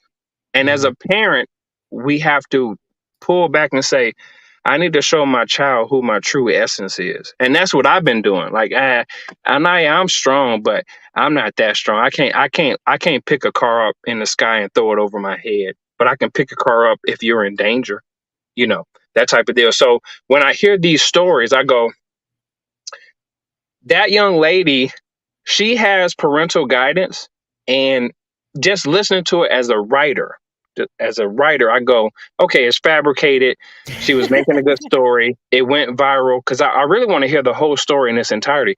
It went viral, but I go, that's a true scenario, but it doesn't sound like it was her scenario. See, I wrote 2 books back in the day called, one book was called 4 Seasons, and another book was called Sex and Alcohol Don't Mix. And in her scenario was my scenario with some women that I had met. That's why I said to you in the chat, man, I wish I can go back on a few women that I had met in my past because I wouldn't have done it. And then you said, well, that was our pay. And I was like, I consented, but I wish I would have said no, because I know now the women who see me where I'm at, and that's at the top, they got a piece of me, and that piece of me was the best. And I did not want anyone to have a piece of me, especially when my wife gave her vows. And I say, damn it, man. Because I met my wife at her purest. Here I am. I got bodies. I got unnecessary bodies. And I'm looking at her. I hope y'all listen to this. I'm looking at her and I'm looking at me and I go, you know what? I say, you know what? She's going to marry me. I'm going to do my best for her. Why? Because she knows a few bodies. She didn't know all the bodies. She just asked me, hey, who you been with, blah, blah, blah, blah, right? So when I'm listening to this reaction video, I go, yo, man, I wish I could tell some men, like, yo, take it easy on a few of the women because they mean you no well. They're just trying to get one off. Get one off. And when they get one off and you make it to the top, guess what? They got an attachment to you. Oh, yeah. It's a vicious cycle. But I wanna get back to something that you said. Go ahead. No, go. I hear you. So you said you want to as men, as fathers, it's a responsibility to teach daughters the sort of men, not the kind of men. What did you mean by that? So okay, let's do it like this. I'm gonna use me and you for an example. You are a sort of man, and I am the kind of man. You are the sort of man who's looking for a certain type of woman. I am the kind of man who is providing for a certain type of woman. Gotcha. So Yeah. the sort of This So the sort of sort of is maybe I do, maybe I don't. Kind is no. You see me doing it. You can see it from me. Sort of when you okay. This is the reason why people go on dates, and the reason why there's a courting phase, or supposed to be a courting phase. When a woman goes out and she gets courted by a man, she goes, "Well, he sort of paid for me." But and then there's a kind of no. This guy kind of he did it. You know, like there's a difference between the two. If you follow my drift. So I think so. So it's more like the sorted dude is they're different categories in the sense that the sort is the kind of man that you want is a subset of the sort of men you should be looking through. Is Right. that accurate? Right, Okay, because you're accurate because you're sorting out the men, but this is the kind of man that you want. Mhm. So that I'm sorting out the Skittles. Hey, but this right here, you got Skittles. What's better than Skittles? Starburst? What do you think? What's better than Skittles? let's go chocolate. I'll take it Twix. Okay, Twix, great. So you're sorting out Skittles, but the Twix is the kind of person that you want. And then you can base that on, let's base it on a metaphoric level financially. Okay, so Skittles makes $2 billion every year, but Twix makes $5 billion. So you want to go with the higher number. Why? Why go with the higher number? It's just a little bit more stability, right? Oh, yeah. So out of the years that my daughter has been born, she's seen, hey, Daddy, I remember us living at this little small place. Look at this big place we got. So in her mind, as she grows older, she goes, oh, you know, I seen my daddy struggle. Oh, but I know how to help my dad get to the next level. So you got the sort of, and then you got the kind. You want this kind. And you think about marriage. People tell you, this is a sort of boyfriend that you want to date, but this is the kind of man that you want to marry. And that's what KS had. That's what KS had preached. KS is Kevin Samuel. That's what he had preached. That's why I gravitated towards him, because he was about marriage. I'm not pushing it on people, but I'm just saying he had a point when he was talking about, well, these are the sort of men that you're messing with, but these are the kind of men that you marry. Come on, I'm dropping bombs. What yeah, bars over here. And so that is, and that's, you know, a lot. Kind of a lot clearer and more succinct than rest in peace that KS ever really put it. He never really put it like that. And the other scary aspect of this is that on the male side, that it becomes a vicious cycle where maybe the women are looking for the wrong sorts and kinds of men, and she has imprinted on her a certain heuristic of what a man is. And then when she goes to look for a different sort of man, she doesn't know how to find the kind of man that she wants, because her experiences have been tainted by the wrong sorts of men. Yeah. Does that fall in line with your paradigm? Oh, absolutely. Okay, Listen, I think I got it. yeah, the moment we all watch adult rated films, it taints our whole perception of life, because what we see on camera, we know it's a real thing, even though they're acting. Well, some people are not acting; they're in a real phrase. But even though they're acting, we see it on camera and it's on these sites. When you see it, your perception gets tainted. Huh? Sorry, it said amateur. Yeah, even amateur level. But the fact is, when you see it, your vision about sexual relations gets tainted, because you go, well, if she did that or he did that in this, you go, well, you should be able to do this. And when you speak a certain type of way and you do a certain type of thing, and let's just focus on the men. When that woman gets turned off, or like in her mind, she goes like, it's a little pushback. Now she's viewing you as, well, what has he been watching? What has he been doing? Because I pictured this whole sexual romance. And my point would be, if you can stay away from it, good. But if you can separate yourself from what you saw, even better, right? Good is okay, but better is the best thing, because you see it, You understand what it is. You understand what's behind the camera, what's in front of the camera, but you go, okay, that's not every woman's reality when it comes down to sexual relations. And that's what a lot of men miss. That's why I said to you earlier in the chat, it was like 2 hours ago, maybe an hour and a half, say hello to me, because that book that I wrote, it was like, okay, I figured myself out. Oh, shoot. I was watching this. I saw that. I heard this dude spitting this type of game. I'm listening to pickup artists. I'm doing this. And I go, whoa, whoa, whoa, whoa, whoa. That woman sees me for me. She didn't even hear a word I said. So let me focus on myself and what I like, what I dislike. Now you can say hello to me, because most women, they do feel remotely intimidated when you come up to them, when you approach them. Why? You don't know what they've been through. My story, real quickly, and I told you this before, there was a woman who I didn't even know she went through a RPay, a RE-pay, whatever we call it. And I was like, oh, snaps. You're viewing me as that dude that did that to you, and that's not even who I am. Right. And I had to go back and fix that for myself, to be like, okay, well, listen, I'm not going to say hello to any more women. You're going to say hello to me. And that's what I did from their point on.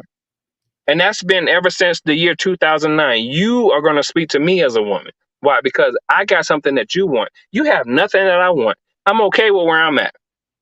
But you're going to speak to me. And it beheld true only because of the numbers that I did with that book, the merchandise. And I was like, you know what? I know what I'm doing. That's why I wanted to tune into this show. You're doing a great job. This was spot on. And I needed it, because I said, I'm going to hold on to this. I'm going to stay in it with him. I'm going to stay in it with him, because what he's talking about, he's spot on with the reaction videos. Yo, the Indian Jesus, man, you're doing your thing. I appreciate it, brother. I appreciate it. You got time for one more question? Yeah, listen, I'm here. I got 10 minutes. I got 10 more minutes left. All right. So I'm curious, as you know, I was saying throughout the broadcast that I thought the default was, we think of sex as this special thing and whatever. And then as we get older and we start to actually have sex, we realize, okay, it's just kind of a thing, and you can kind of bang a bitch here and then blah, blah, blah. How do you think so quickly that has been not only just changed but flipped on its head, where these apparently these 20-year-old women, she and all her friends, the default is that sex is just a transition, and taking a college course is what she needed to see sex in the way of, being something special, intimate, and so on and so forth. How do you think that happened?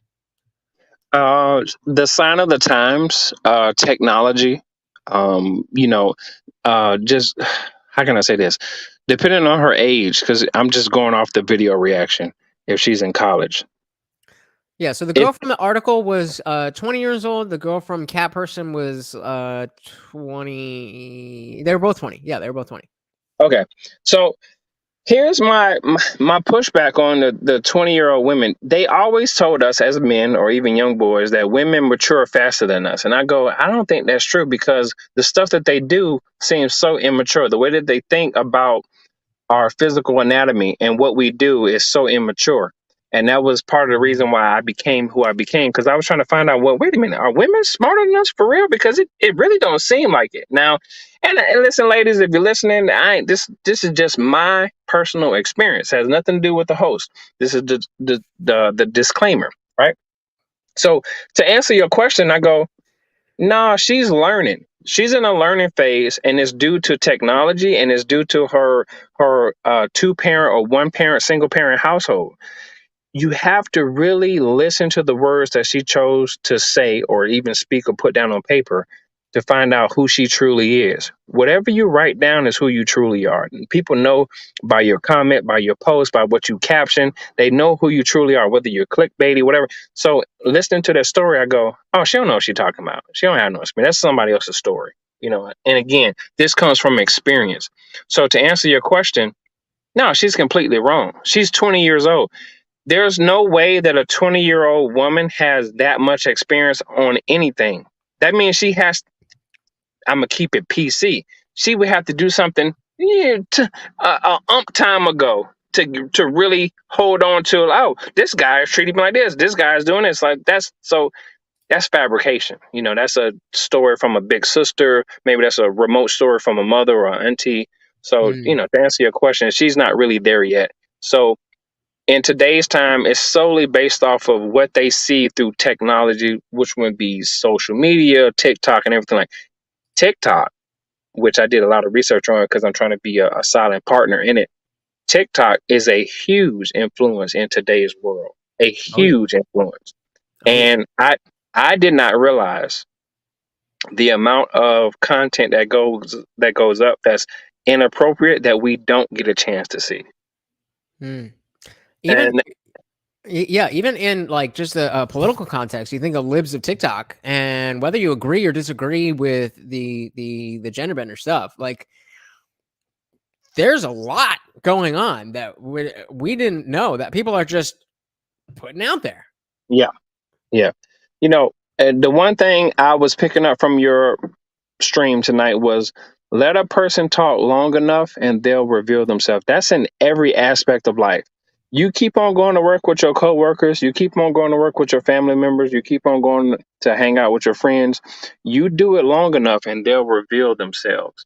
That's everything in life. And that way you get a good understanding, and all things get an understanding of who that person is and where they're coming from. But the thing is, when it comes to relationships, men and women, you have to know that now that you got the understanding, you keep that understanding there and you just base it off of that characteristic with that person. And that's what a lot of men miss when they're starting to talk to women. First date, last date impression, whatever characteristic you saw, that's who they are. So as we're listening to that reaction, that's who that person is going to be forever. Even when she gets married, even when she becomes a fiance, that's who they are. This is who I've always been. I just gained more money. That was it. I've always been this person. Whether you thought I was broke, disenfranchised, indifferent, I've always been this person. And that's with everyone. It starts from when we're children. We have a mishaps, crazy things happen, but as we grow up, we go, nah, this is who I'm gonna be, because I'm not gonna let this person beat me. And that's who your characteristic is. So when you get money, it heightens, it magnifies, and it go, oh, that person's an asshole, or she really is this, So when we see certain things from women not being responsible, not being accountable, well, that's who they've always been. Facts, brother. Damn. We got one comment here. What did it say? Positive. I know how to say this. Positile. I don't know why I just had a brain fart. Sorry, buddy. It says most people are more likely to agree and listen to a celebrity, artist, etc., rather than an educated, credible scientist or an individual with these factors. Yeah. So these influencers, I mean, the age of the celebrity itself is dying because of the age of the influencer, and there isn't quite the same level of, people look up to you as a role model to an influencer as an athlete or a movie star or anything like that. So that definitely makes sense. For sure. Anything else you want to share with the people before I give you the floor? I mean, if you're about to close out, I can answer some more questions, but if you're ready for me to make my exit, I know where the door is.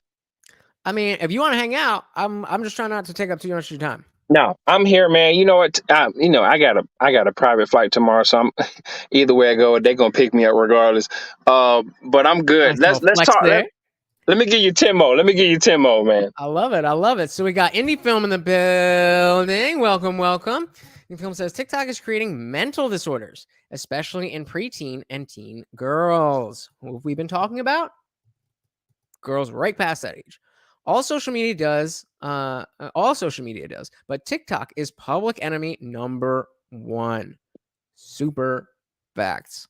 Yeah. I mean, it's like we were just talking about. It's just the way the algorithm works, the level of or the type of content that's pushed, all of that stuff. It's spiraling down. And it's not going to stop. So we as a society, as a culture, as a people, we have to learn how to overcome that is there. Yeah. It's not going anywhere. Yeah. Go ahead. Well, let me say this. I hear people say it's not going to stop, and that's true. It's not going to stop, but there's a way you can slow it down. And for example, in my neighborhood where I live at, I saw some kids climbing on top of my garbage can. And I was looking at them, and the first thing I thought about was, I say, man, that's a lawsuit. I say, let me go outside, let me grab my garbage can. So this little kid was on top of the garbage can. And I say, excuse me, young man, I need you to get off the garbage can. And he was like, but I'm trying to get this bird's nest. I said, what bird's nest? So he points to it. And I say, don't take down the bird's nest because there could be eggs in it. And he said, yeah. That's why we're taking it down, because we got another nest. So I say, you got another nest? He said, yeah, look. So he got off the garbage can and he pulled up a nest and it had 2 eggs in it. I say, young man, why do you have this bird's nest? He's like, because I wanted to take the eggs out. I say, do you understand that when you take this nest from a bird, that she's never going to see her eggs again? And the reason I tell that story is because when we go through life, we think that no one cares about what we're doing, but life cares about what you're doing. And when you take something away from yourself, like, people are trying to figure out like who you are. So we need to see you blossom. We need to see you manifest, you know? So, my whole thing is, I was like, I'm a little, I'm a little afraid about what's going on. I don't want this kid to hurt himself. And I tried to kind of teach him a little bit, but then I realized, I said, this is not my kid. So I'm going to pull back. And That's he what I was was like, thinking. Where are those kids' parents? I don't know. But when he was on top of the garbage can, the only thing I thought about was, that's a huge lawsuit coming my way, because they're going to say that's my garbage can and I should have been out there, whatever. But anyway, to sum it up, I was like, you know what? A lot of people go through life thinking that like no one cares about what they're going through, and that's not technically true. The masses may not care about it, but there are some people out here who care about what you're going through, and they're trying to protect you from hurting yourself. They don't want to shame you, blame you, and explain to you what's going on, but they're trying to keep you from, when you don't know how to jump over a hurdle, they're trying to keep you from tripping up. Mm. And that's the biggest thing, that's my whole foundation. People are trying to keep you from tripping yourself up, because there is a way that you're technically supposed to jump over a hurdle. There is a way that you're supposed to do a math formula, etc. So there is a way that you're supposed to live life according to your standards, that people see that you don't have to become homeless. You don't necessarily have to have an addiction. It's that you choose these things. So that kid chose to get on top of the garbage can to grab a nest to see what the eggs look like in order to break them. That was his whole goal. I want to break these eggs because I seen my mama cook eggs on the stove. So I'm going to do the same thing outside. And that to me is a direct parallel to everything that we've been talking about. In the sense that these, much like the young kid, he had an idea of what he was doing. He didn't see the issues with what he was doing, and so he was going along doing his thing. In the same way, these young girls are out here in the streets doing their thing, thinking that this apparently not even understanding, just like the young kid, that the impact of what you're doing. Yeah.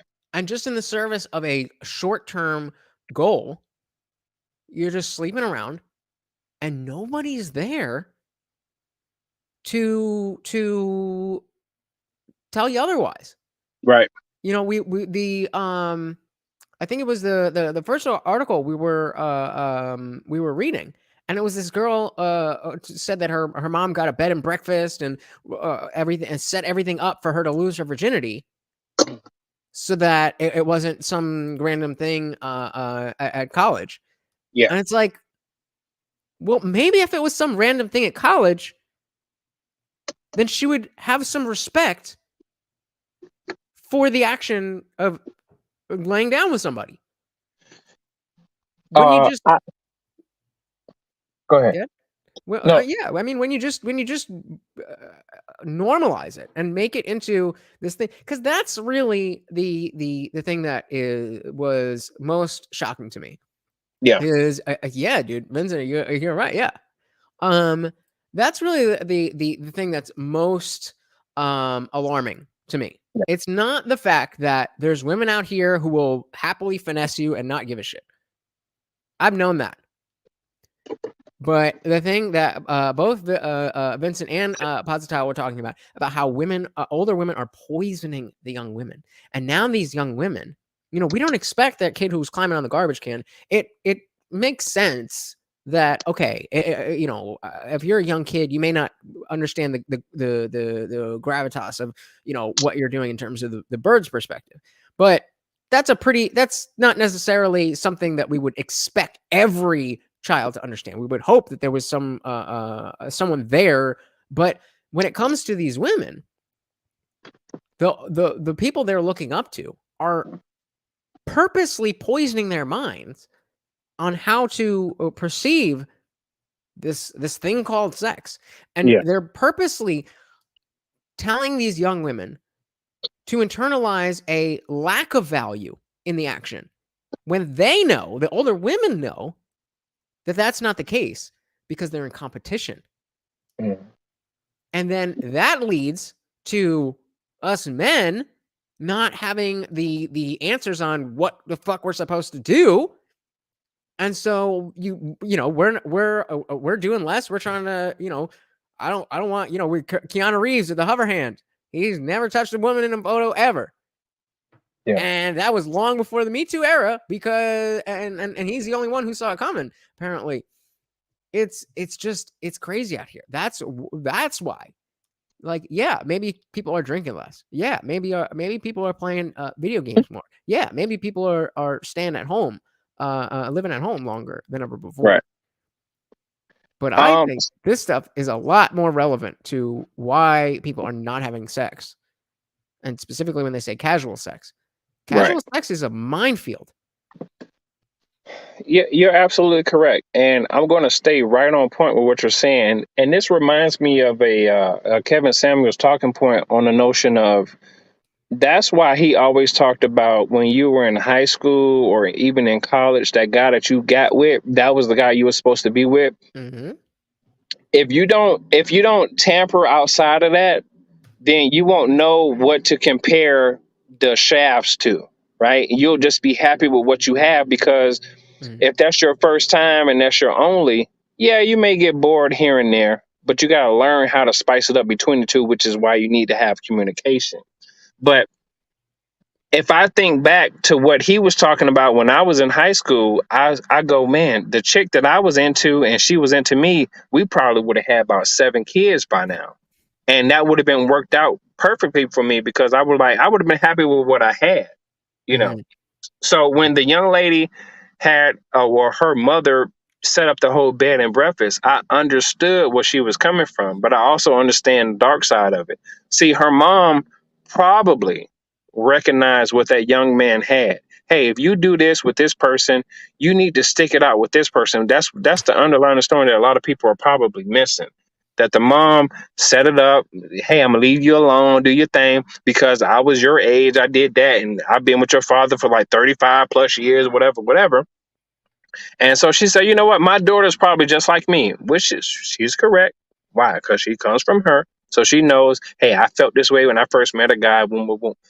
But a lot of people miss out on that, and they go, no, I want to ride the carousel. Now, I want to find out what else is out there. I think that there may be something better. I don't like the way he treated me. As a matter of fact, I don't like the way he smelled. Matter of fact, he made me go Dutch. And actually, the reason why most men go Dutch is because we don't know if you're the person we really want to spend our time with to spend money on. And even that, it's from the very beginning. The first video we watched, there was a girl who was complaining that the guy was trying to pay for the whole thing, which just brings us back to this whole confusing. It's a confusing and nuanced thing. Sex is, and the scariest part to me is not that young girls are aware of that and saying they don't care. It's not being aware of it in the first place. Yeah. And again, that causes them to treat men in a certain way. And there's bad men, sure. That's a conversation we can have. That's not the conversation we're having right now, though. So they treat men in a certain way because we've been objectified as just, money and dick. We don't have feelings. That in turn makes men less willing to engage if you're not, looking like you. And and then it creates that chasm. It gets further and further and further, and women understand men less, and men understand women less, and all of this has to do with communication. Yeah. All you need to do, ladies, is speak the fuck up. Yeah. Sonny, Absolutely. I'm gonna be real with y'all.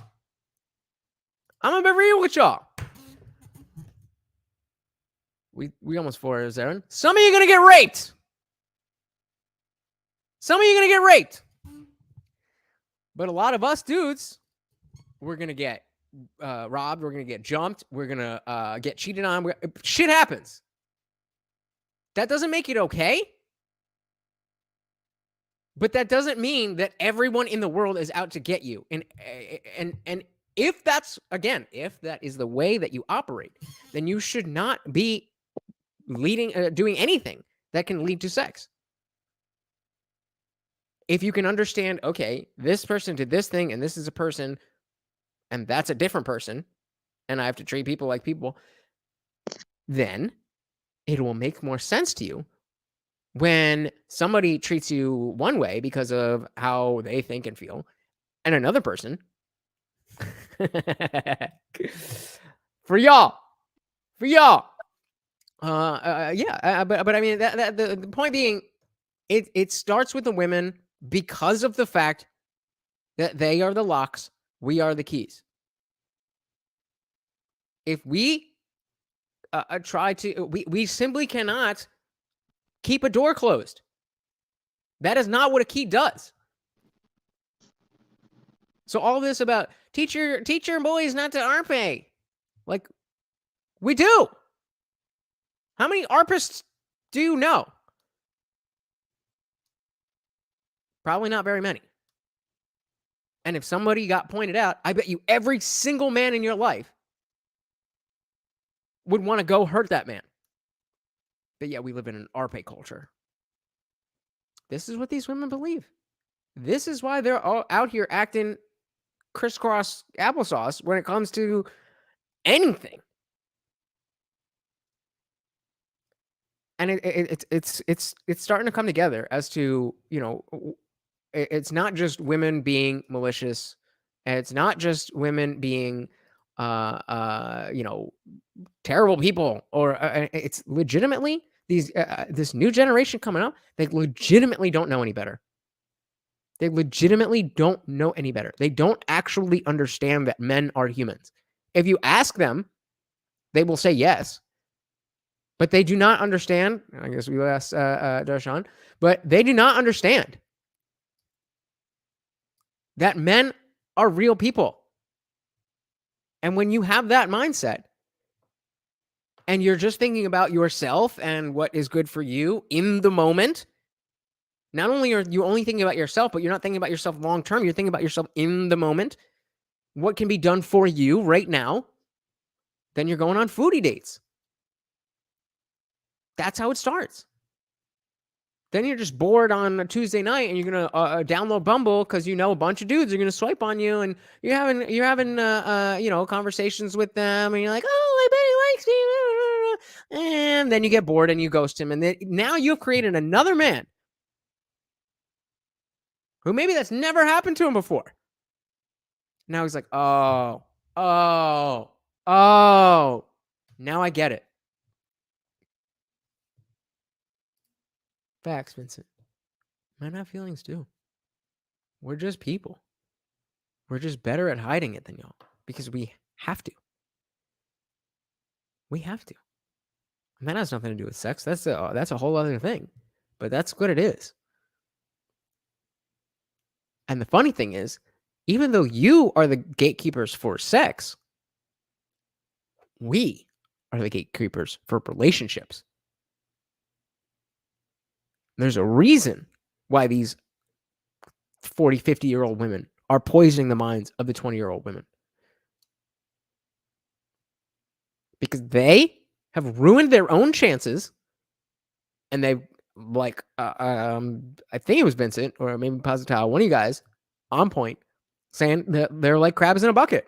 They're pulling each other down because every man that gets with a 20-year-old is not getting with the 50-year-old, or so they think. And so, unfortunately, many don't have a father in their lives. Every other weekend doesn't cut it. Facts. And why aren't the men in the home? Because the government doesn't care. The government preceded all of this. It's the government policies that allowed women to survive with this mindset. Get it, or they self-delete? Yep. This is what it is. This is what it is to be a man. Try being a man who's not white, a man who's not buff, a man who's not, or a man who's fat, a man who's short, a man who is actually genuinely sensitive and is not very good at playing the bad boy that you actually want, even though I know that you want a legit ass motherfucker who is going to hold you down and actually give a fuck about you.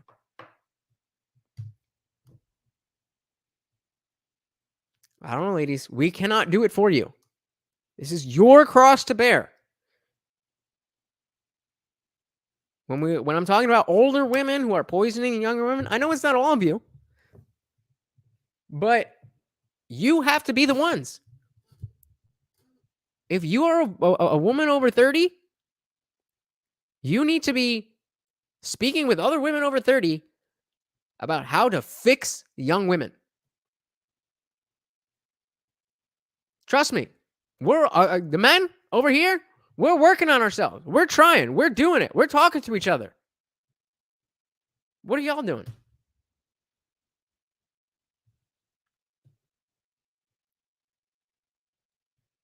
I don't know. We gotta I don't know. Is there anything? I want to go through the rest of this video just because it is kind of out there.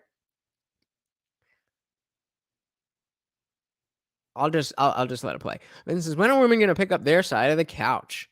We can't do everything for them. It's not all men's problem. And in this case, it's not men's problem at all. It's not men's problem at all. Every story we heard tonight was a man who did everything correct. He asked for consent. He was, chivalrous. He took you out. The one guy made you a 3-course meal. He asked for consent. Everything. If that's not good enough for you, then you need to figure out. That's all we got. That's all most of us can do. Yeah, there's going to be dudes who can fly you out, get you on a yacht, da-da-da-da-da. Most of us can't do that. And you might be out, you might get an invite to the yacht, but he ain't proposing to you. So this is what you need to fix. Not just for yourselves, but for all of us. Buy a dog, die alone. Now, I don't want y'all to buy a dog and die alone. I want you to fix your shit, find a man, and die together. Live a life. And then die together. That's what I want. So let's finish up this video. And TLA gave me shit for these long ass streams. I said not over 3 hours. And here we are.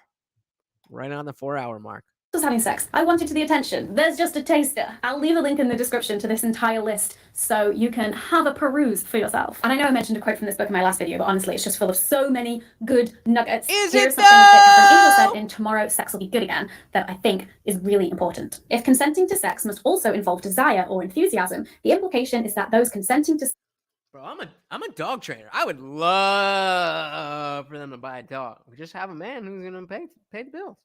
Because guess what? Broke bitches with dogs don't pay for good training. And I'm a good trainer, so I ain't cheap.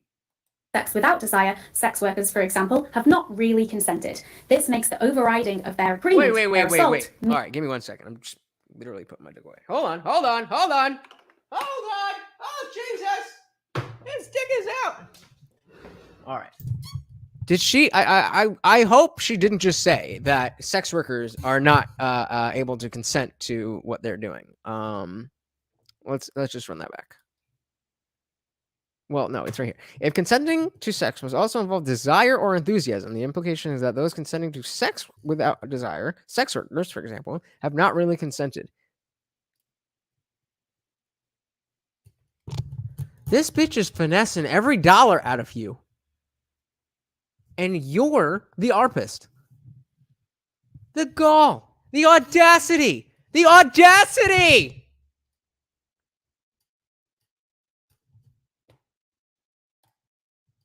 They don't pay. They try to smash for free. For free lessons. Exactly. But, like, what? What does the rest of this say? That makes the overriding of their agreement. So this makes the sorry.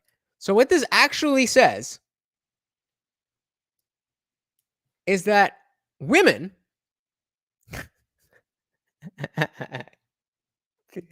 what this actually says is that women, adult women, can decide that they would like to have sex for money,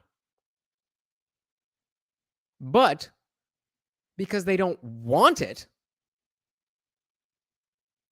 even though they want it for the money, then they did not consent. A sex worker is not consenting. What are we doing? What are we doing? Meaningless, which in turn makes the protection of sex workers difficult. So here's the thing, enthusiastic consent is great, and in a lot of sexual encounters it should absolutely be the thing that we are striving for. But it becomes messy if we try and apply it as a universal standard of consent. So what's next? Entering the ring, we have authentic consent. This is a framework developed by sex educator Dr. Nadine Thornhill. I'll leave link to her work and her social media in the description. She is amazing. This is a framework for consent that I first came across on her Instagram, and I'm just going to read what she said about it. Authentic sexual consent is an agreement that is motivated by people's sincere desire to have sex for reasons that may include, but aren't limited to, pleasure, exploration, generosity, love, baby making, or because it's their job. Authentic consent can be enthusiastic. It can also be optimistically awkward, a means to an end, or entirely transactional. But at its foundation, it's always about folks agreeing to have sex because it's what they want. I love this. But you just said, because it said because sex because they want, not because they want sex, but because they want to. You can want to do something because of the results, the money. It's called a job. What are we talking about? This is their job. So you're saying women cannot consent to using their body as they please. She said it, not me. She said it. Framework, especially because it leads me to thinking about sexual authenticity more generally. We're given a very small box of what kind of sexual desire, very small box, behaviors and relationships are seen as healthy, normal, and appropriate. But for many people, and I would potentially argue for most or all people, even cis, heterosexual, monogamous, vanilla people, this box is too small. Did she just call white people vanilla people? Small and too restrictive, and it doesn't feel authentic to our identities, desires, or experiences. And I would just love to know in the comments, whatever you are happy sharing, Hey, we got Jimmy the Drunk in the building. Cheers, pal. Late to the party, but here nonetheless. Better late than never. Kinds of sexual relationships or behaviors feel authentic to you. So I want now to take us beyond consent and to think of different ways of giving and receiving and... The link, if you're just jumping in, we're near the end. The link is in the chat. Come up and talk to me. Going about our sexual relationships. Let me introduce to you Betty Martin. Hey, we got Pasatile on the building. Sorry, buddy. How are you doing? I'm doing great, man. Really good, yeah. So, I'm sorry, but I'm just going in right away. But Please. yeah. So I think I thought of this pattern right now, actually, and tell me if you agree with me or you're wrong, or if you don't agree with me. All But right, lay it on me. don't you think that this sort of thinking, the way that women think about, consent and sex and all these things we talked about, could be, the reason why they're right now they're really, you can say, popular right now among young women, especially young women, could be related to also like I told you, like the effect of men back then. What I mean is, like, think about it for a second. Okay, we back then, obviously we had, as men, we had, we still had porn back then. Okay, we still had porn. Okay, Back when? When are we talking about?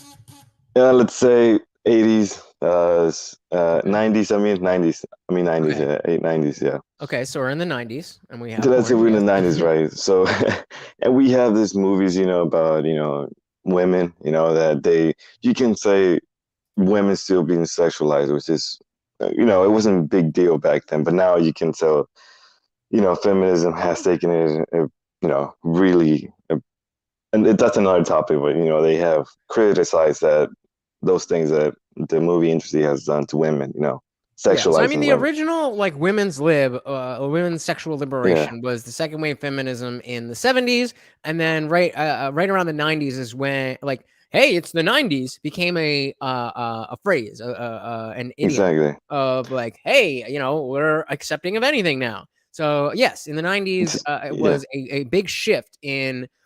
Even though the sexual liberation of women was something born in the 70s, it really took till the 90s to become more mainstream and accepted.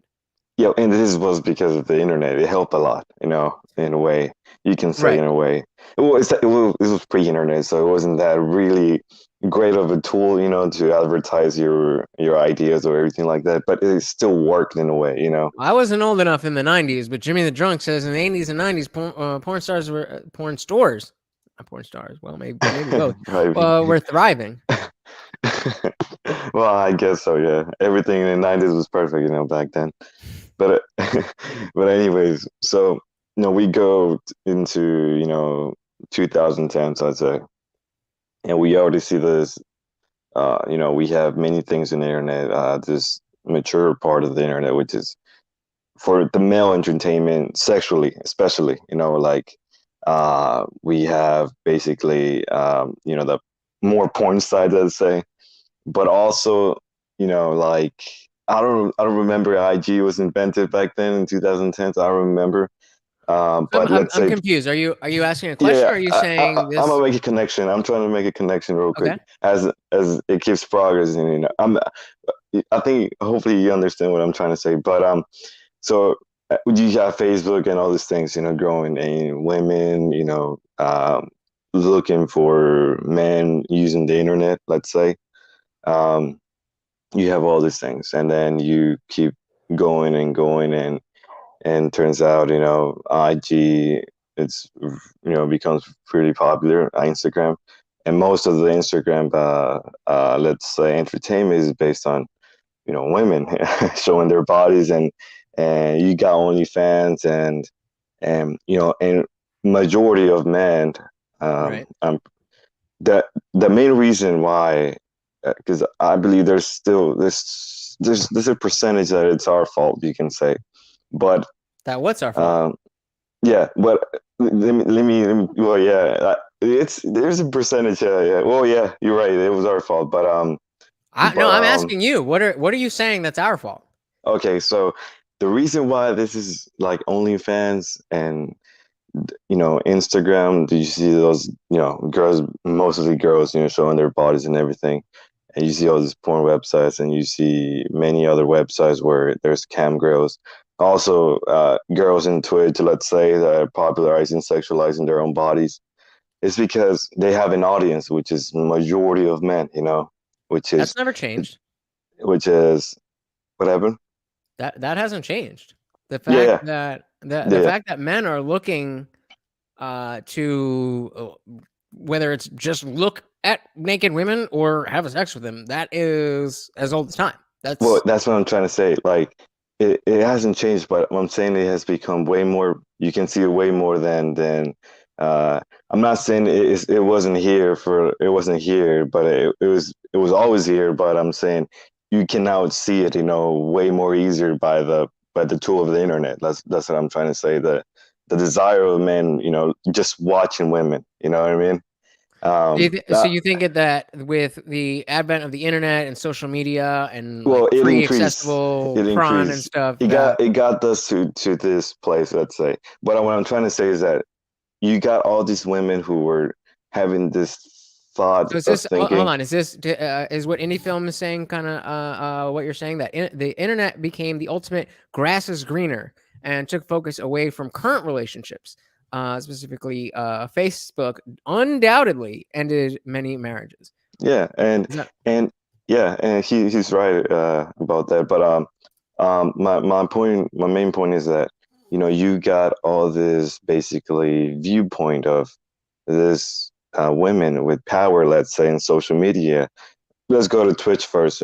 Twitch, women, showing their bodies in hot how do you say hot, or however you say hot pools, whatever you say. I don't know how you say it. I have no idea what you're talking about, bro. Yeah. This Twitch girls, showing their bodies. You know what I mean? In Twitch, and this in a way you're given, as men, we're given power to these women to provide the idea of whatever they're trying to do in Twitch, and they, in a way, they're you can say, teaching, in a way, their ideas. Like, it's good for me to be showing this and not you know what I mean, like, teaching in their way, their ideas. And so also, I definitely agree that there's men out here who are just simping, just way too hard, and but as much as I do hold them accountable for their part in allowing women to, in general, to believe that their shit don't stink, that's definitely part of it. But the point, the point that I think is really highlighted by the stuff that we went over today is the fact that this is calculated. This isn't just, oh, there's Facebook. Oh, I can get it. Oh, I could do. This is calculated. And for one generation, it was, hey, we have this new tool, the internet, to do this, that, the other. And then with this new generation, the older generation is poisoning them because they have used the internet in a way that has ruined their chances at the fairy tale ending that they are looking for. This grass is the greener that exactly. That who's at it? The indie film, the what indie film was saying about how the internet is the ultimate grass is greener platform, where you can always find something better and always feel like there's something else out there for you. And that definitely is a part of it. But I gotta,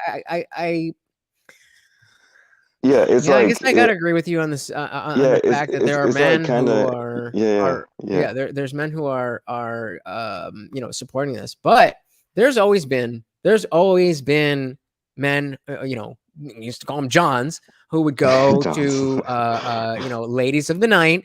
There was that's always been there, and so and what I mean is, we can point to the internet as to. Hey, Imaginary Eternal, welcome. So creating porn is not as bad. I don't think it's inherently bad.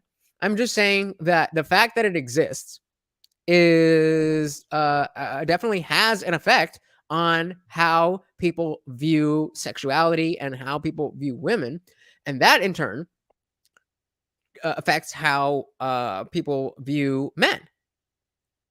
I think I think it's very simple, but at the end of the day, it's right, in if it's a woman's body that has the value, then the women have to be the ones who are guarding that value. We can't guard their value for them. We simply cannot. Yeah, and Not to mention they don't want us to. yeah. I mean, totally 100% right about that. And what I was trying to do is like prove the point that there are, women are poisoning women. Like, like you said, this is not new and it's been here, but I'm saying it's more powerful now.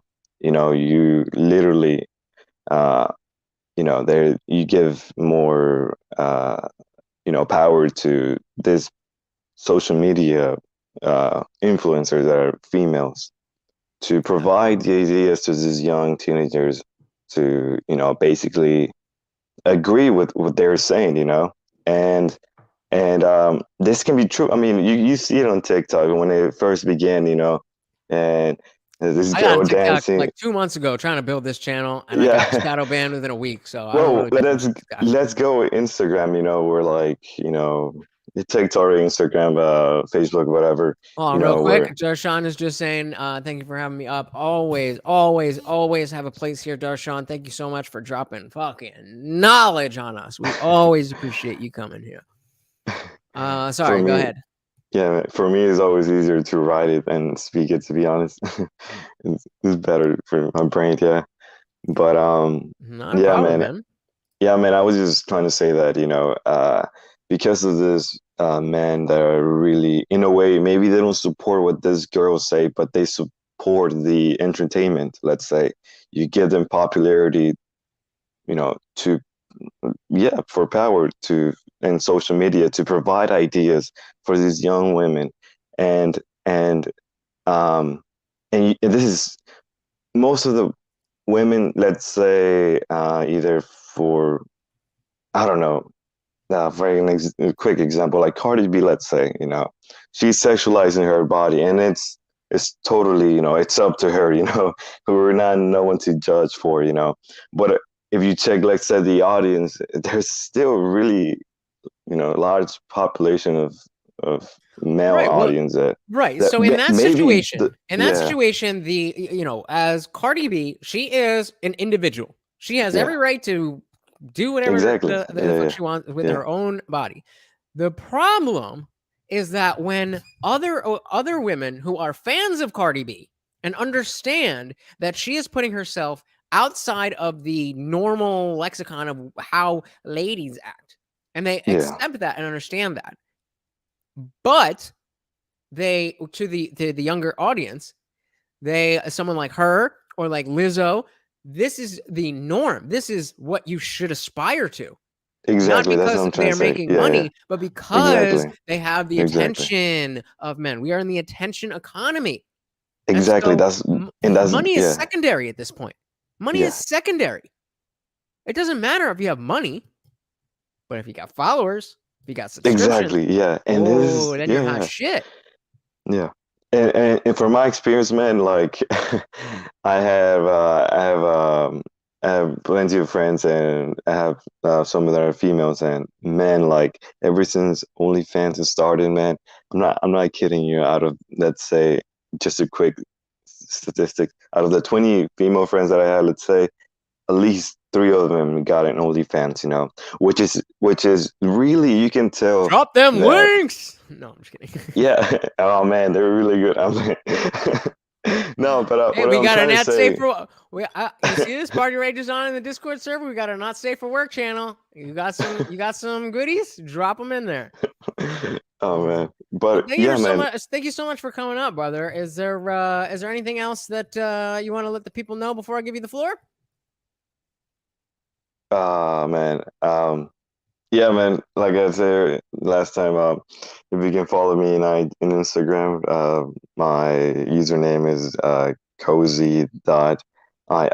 spells like KOZY.II, and I just upload, like photography, stuff. Yeah. Cool. Thank you so much for coming up, brother. I really appreciate your opinion, and it's interesting to see the different sides of this stuff. So again, you always have a place up here. Thank you so much for coming up, and Man, you have a good one. Thank you. Yeah, thank you. Appreciate All it. right, take care, brother. So we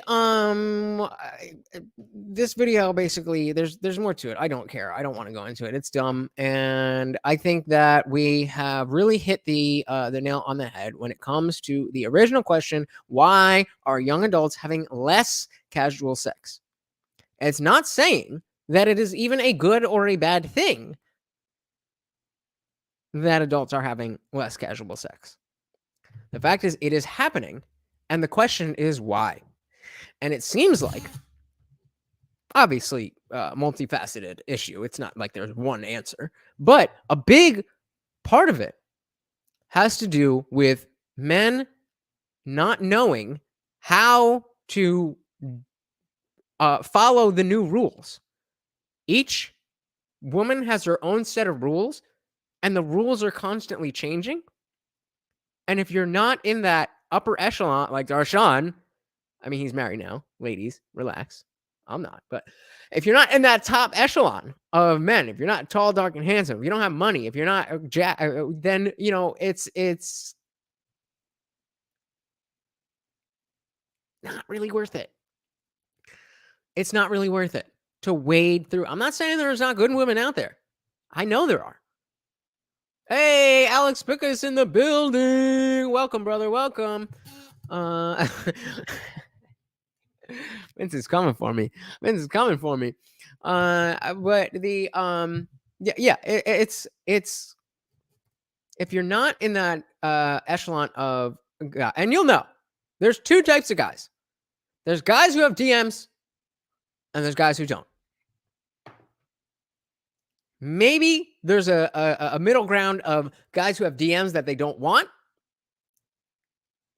but they're still in the category of guys who get DMs. If you have DMs from random chicks on any platform right now, understand that you are in a small group at the top of the pack. Good for you. I'm not hating. But I'm warning you that you are at risk. Unlike people like me, bitches don't even see, literally and metaphorically look right over my head. I'm not I'm not worried about that kind of shit. I know. Especially now that I'm seeing that this isn't a malicious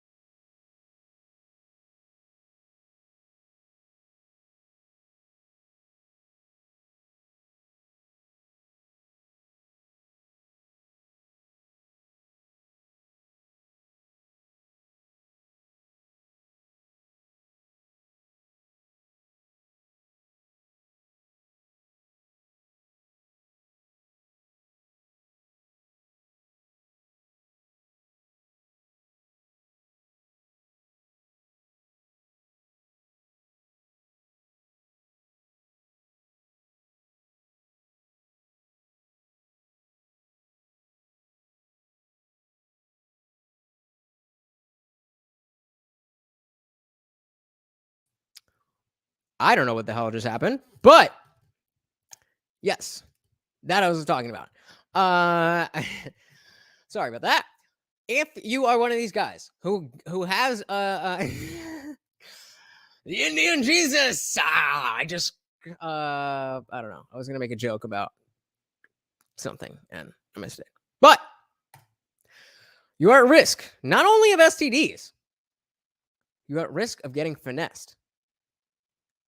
And previously, you were at risk of getting finessed by the kind of chicks who are looking to finesse you. Struggle Streaming is right. It's not just the women who are looking to finesse you anymore. It's women who don't know any better. That finessing is the only thing that they have ever seen. The same way we talk about, why a two-parent household is so important because of modeling and seeing how that relationship works and being able to model that in the world. It's the same thing for women who are watching older women mistreat men, use men, and disrespect men. Facts. Yo, Vincent is dropping knowledge bombs. Usually I like to kind of add something, but this is a gem right here. Finessing is a way of life to them. And as we found out today, it's not because they're all so evil. It's because they don't know any better. They really don't. Some of them, the younger ones specifically, they don't know any better. The pain of what a man feels of anything that has to do with being a man is so far beyond their scope of understanding that, as Vincent was saying earlier, they think that we're omnipotent. They expect us to be gods among men. Pun intended? Is that a pun? I don't know. They expect us to be gods. And then when we fall short of that, you ain't shit. I know a guy who did this, that, and the other. Meanwhile, they're not holding up their end of the bargain. But if you say that, then you're an asshole. And you know what? I'm gonna keep saying it. And if that makes me an asshole, then that makes me an asshole. Sometimes you gotta be an asshole. If you just let the world, whether it's women, your boss, your parent, if you let the world walk all over you, you will get steamrolled.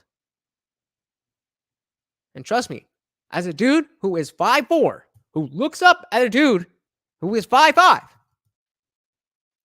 you have to make your own place in this world. And nobody cares to help you. You might find some people, but off rip, nobody cares. Nobody gives a fuck about you. We can come together in these spaces and care about each other. We can help lift each other up. We can help. We can look into this shit and figure out, why are these bitches fucking crazy? She seems so nice. Why can't she just understand that I'm just a person who has feelings just like her? Because she's been poisoned.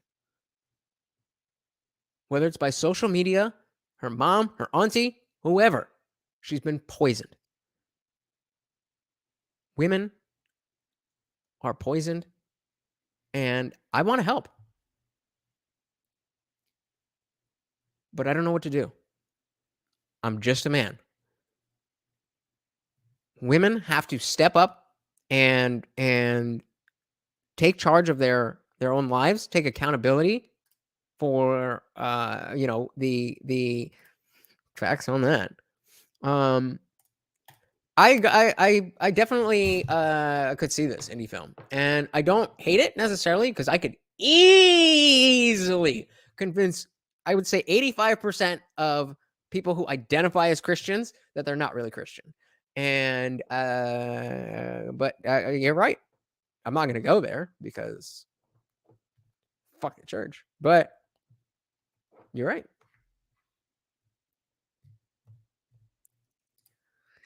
So if you want a wild omen, hit up those Mormon churches. A wild omen or I don't want a wild omen or a wild woman. I want a chill ass chick. I just want somebody. When Darshan was talking, there was I don't know if you guys are familiar with Tom Segura and his wife Christina P.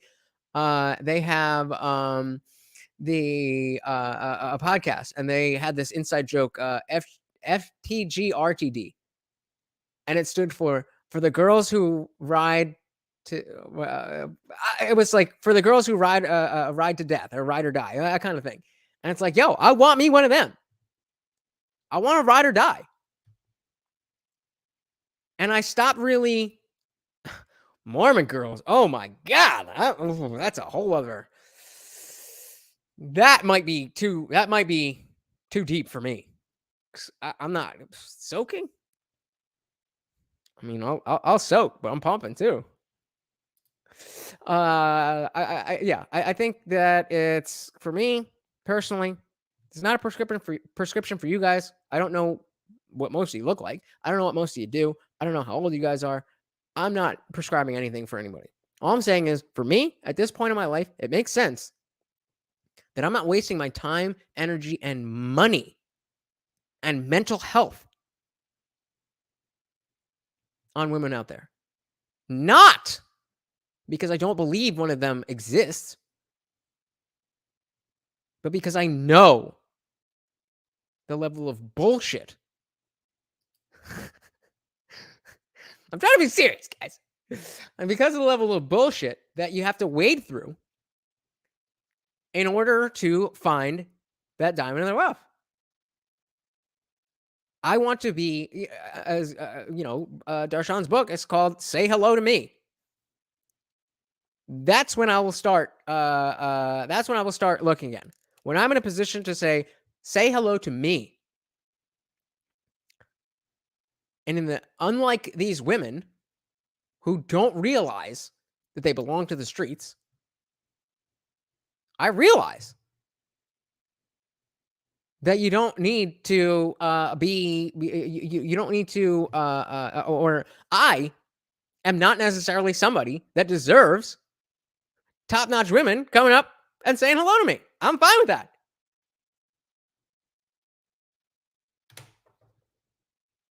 Is it just Indian dudes, though? Welcome to the party, but what's up with that is there's something to be said. Is there anybody else here who's Indian?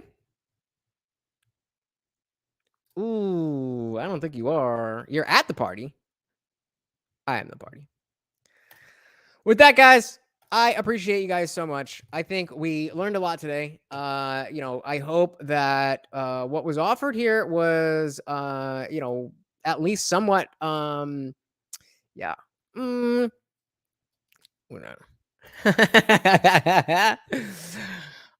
gonna take that as a big dick joke and cut it out there.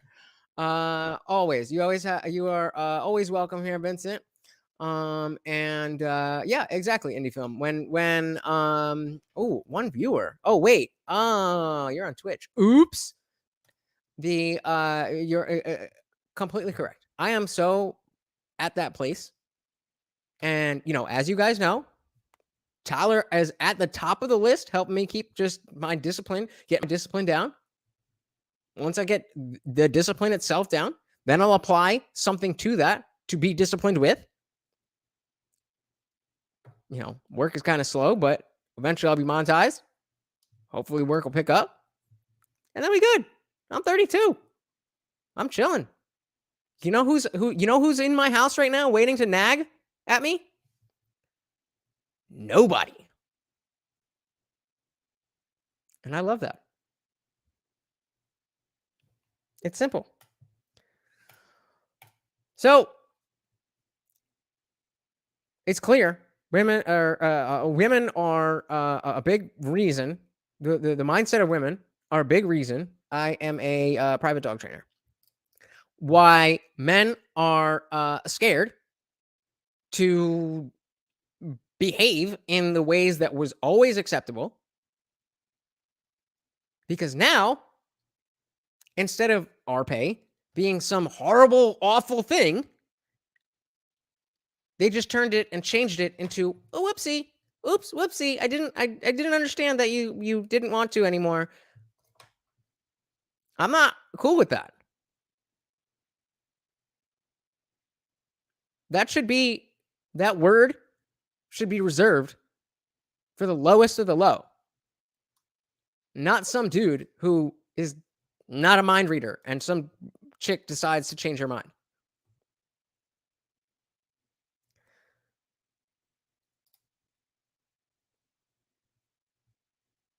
Yep. So with that, the party always rages on in the Discord. We got that link in the description. Just go click it right now. It's free. As soon as we get to a certain number, I'm cutting it off, and there's going to be a subscription service for everybody who is not already in the Discord. So if you join it when it's free, you're not going to have to pay anything ever. But if you wait, don't come crying to me. Also in the description, support links. If you enjoyed what you were watching and you would like to see more of this, help me out. Like I said, work is fucking slow. But it is completely free to like, comment, subscribe, share, ring the bell, all of that good stuff. And even if you don't want to do any of that, all you want to do is just sit at home and think about how awesome I am and how great this party was. You can do that too. Until next time, guys, I am your host, Lutch, aka the Indian Jesus, here to resurrect the second coming of common sense. Until next time, I am out of here. Peace.